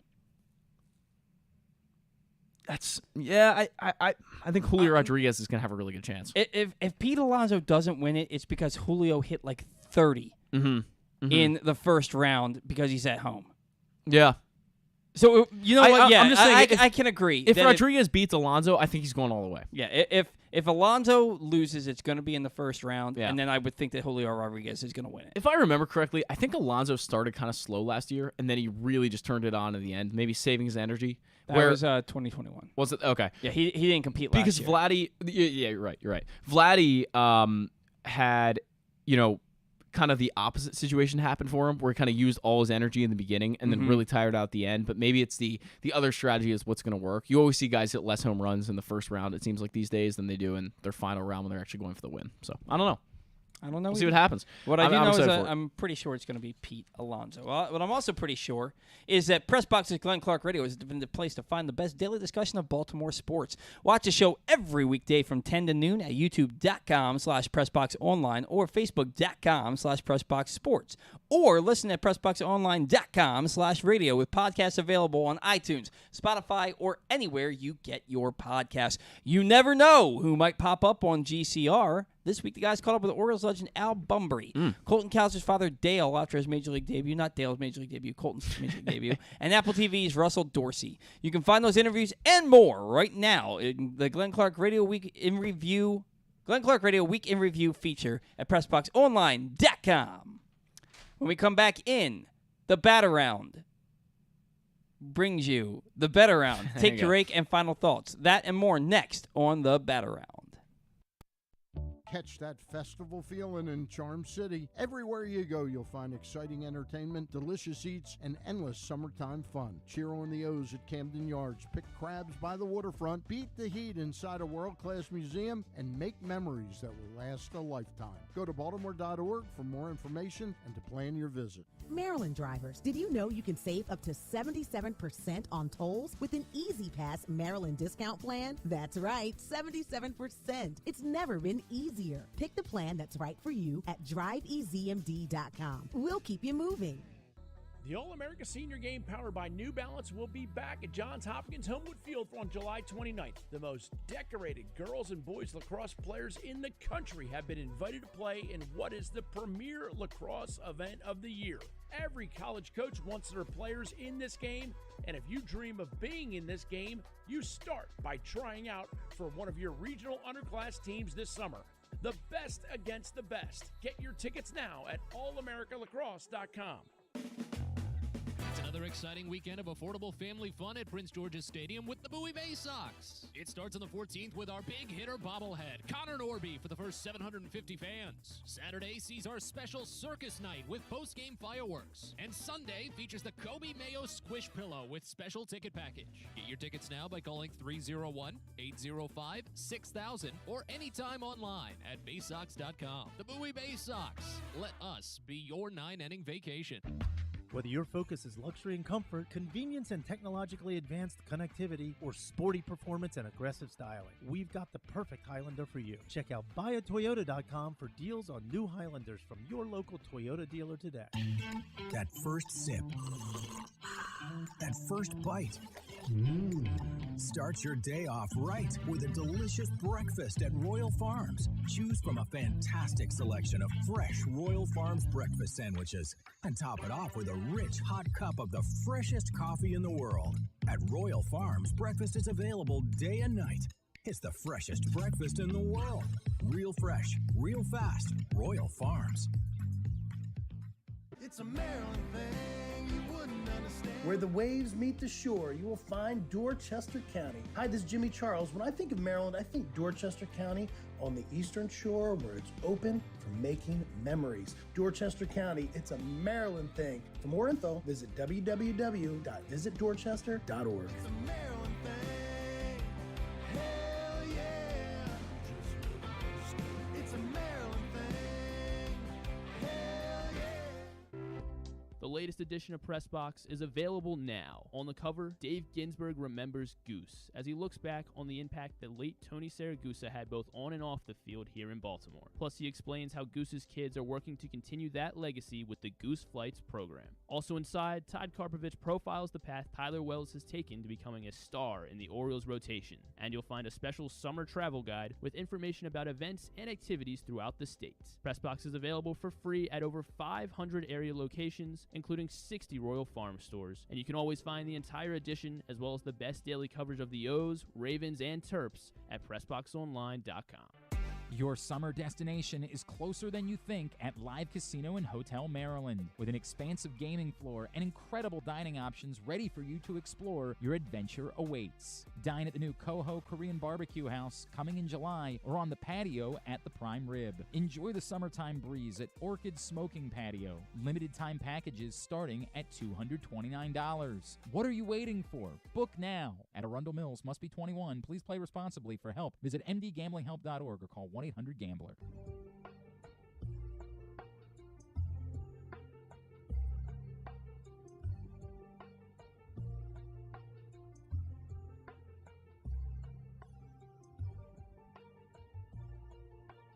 All right, welcome back into the Bat Around, rolling right along here today on the show.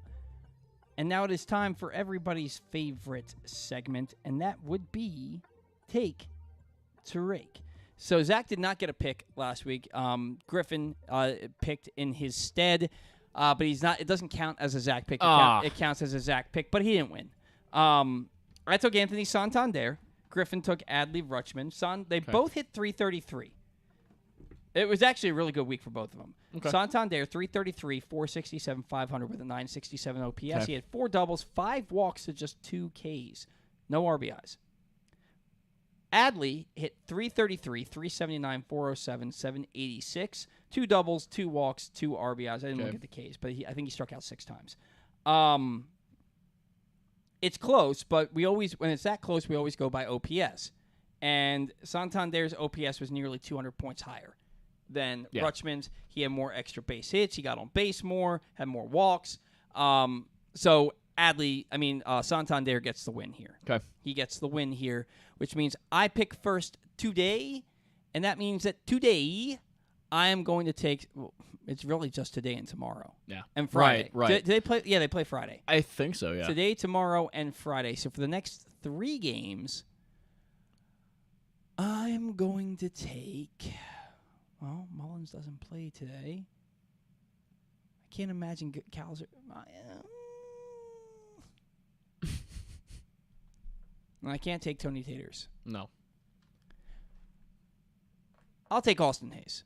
Okay. I'll take Austin Hayes because he's going to play today. He's going to play tomorrow. He's going to be in the All-Star game, and he's going to play Friday. Yeah, I was going to take Westberg, but then I realized that there's only 3 games, and he's not playing in this one. So that's not really a good pick. I think they'll both. I think Mullins and Westberg will both play today, but it'll be pinch hitting. You know, give me Ryan O'Hearn. Ron O'Hearn. Yeah, I want O'Hearn. So Zach Amundo takes Ryan O'Hearn. Zach Amundo. Actually, I'm going to amend my pick. Can I change my pick? Nope, you already made it. God. All right. Well, whatever. It's fine. Let's go Ryan O'Hearn. It's like chess. As soon as you take your finger off All the right, piece, your move has made. Who are we going to change it to? I was going to say Henderson, but I'll stick with O'Hearn. That's fine. That's fair game. Zach takes O'Hearn. PV3 takes... Referring to himself in the third person as PV3. PV3. That's interesting. Takes Hayes. All right. We will see what happens with that. The bet around. So last week I told you all that I thought that to take the over on 8, I think it was 8.5 runs. On 8.5 runs and minus 122, and Anthony Santander to record 2+ hits at plus 200. Boy, was that stupid. Because the Orioles lost that game 1-0. Yeah.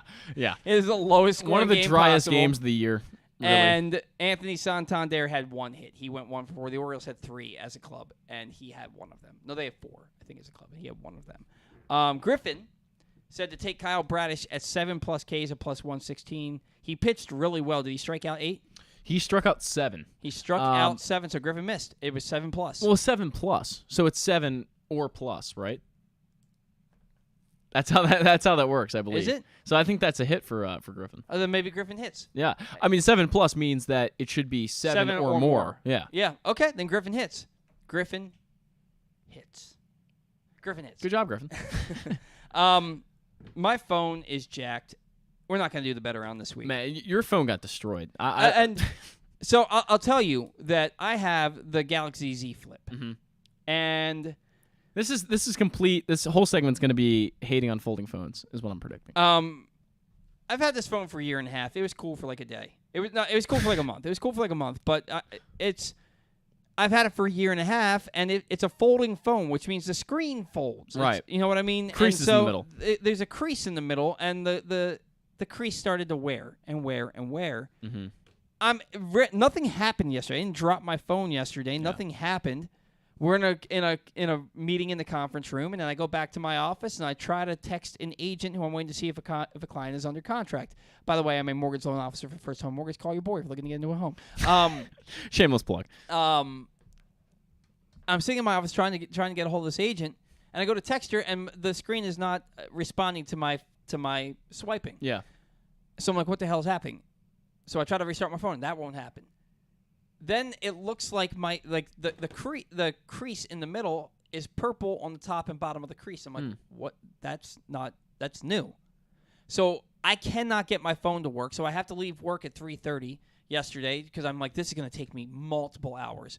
I go to a bunch of different stores, and it can't be fixed. The only thing I can do is a $99 insurance deposit, pay the deposit, and have them send me a new phone in the next 24 hours. The phone has been delivered since I've been on the show Who today. is this through? Verizon, AT&T, T-Mobile? Verizon. Okay. It's the same with any cell phone company. Asurion has like a monopoly on the insurance, and it's a day. And for some reason, if you're watching right now and you can see my phone, let me try and get up a bright screen here. If you hand it to me, I can put it in front of my camera. I'm a little closer. Let me get, and I don't know. So if you look, this is what my phone there you go. Yeah, we can see that. looks like right now. Wow. That was not what it looked like when the problem started happening yesterday. My phone bled out internally. It bled out internally. Wow. This just started. I'm driving from one store to the next yesterday, and I opened my phone, and I saw this expanding. Mm-hmm. I was like, what the hell? Yeah. Luckily, the new phone is sitting in the hot sun on my front porch as we speak. I gotta go. And it's a Galaxy Z Flip, or they sent me the same phone. Once it's paid off, I'll be switching to something else. But something that doesn't fold, probably. Yeah. Well, and then I got blamed. They're like, yeah, this phone was obviously dropped. I'm like, what are you talking about? Well, here's the thing. I actually looked this up after you mentioned it because I've heard in the past that Samsung puts a limit on how many times you can actually open and fold the phone. And I don't know what the actual limit is. It's probably like couple 100,000, I would assume, of how many times the screen will actually hold up. Maybe you hit the limit. I don't know. But it was folding phones, like it's a cool idea. I get why it is, but then again, if that's going to happen after a year and a half, that's like there's no durability. It was cool. It's not cool. Not cool anymore. I got tired of it after, like I said, after about a month. But the guy at the store, I'm not gonna say, I can't remember his name. He was so. I was telling him this story. I'm dealing with some crap with my cell phone carrier right now. They screwed me. Yeah. And like Richard at Verizon just has it out for you. Like just has it out for you. His name's not Richard. They screwed me over. Long story short, they were supposed to pay off my cell phone bill, and they didn't. One of the stipulations for me to leave T-Mobile to come over to them was they were going to pay off my cell phone bill. They didn't. They didn't tell me that they didn't. T-Mobile didn't tell me they didn't, and then I got a collection on my credit report. Oh, that's good. Yeah, and so I've been for 4.5 months dealing with this crap, and so I'm telling this guy the story, which is, if I told you the whole story, it would take about 10 minutes, and I've told it literally 100 times in the last 4.5 months. It's mentally and physically exhausting to tell the story anymore. I'm telling this guy the story in the Verizon store. I could actually see his eyes closing as I was telling him this story. And then at one point, he was like looking at the crack in the screen. He goes, well, they're not going to do this because you see this back here? You've obviously dropped this. So then he blamed me for the screen breaking at the crease of a folding phone. Right. And then he called me Bud. Oh, yeah. You don't like that. He called me Bud. If you're my friend and you call me Bud, that's one thing. If you're a man speaking to another man and you refer to that man as, sometimes I do it by accident, but it was clear that he was doing it to right. If you don't know the person, it's a little weird. He was like, all right, Bud, let me try it. And like, he's like 15 years younger than me. Yeah. This dude called me Bud, and it was the way that he spoke to me, the way that the disinterest on his face, and the fact that he called me Bud. It was all I could do to not go off on this guy because you know what? I'd already gone off on. I'm not a mean guy. I don't just yell at people. When I've been lied to my face by 4 to 5 different customer service representatives over the last 4.5 months, my patience is gone. Yeah. My patience has worn out.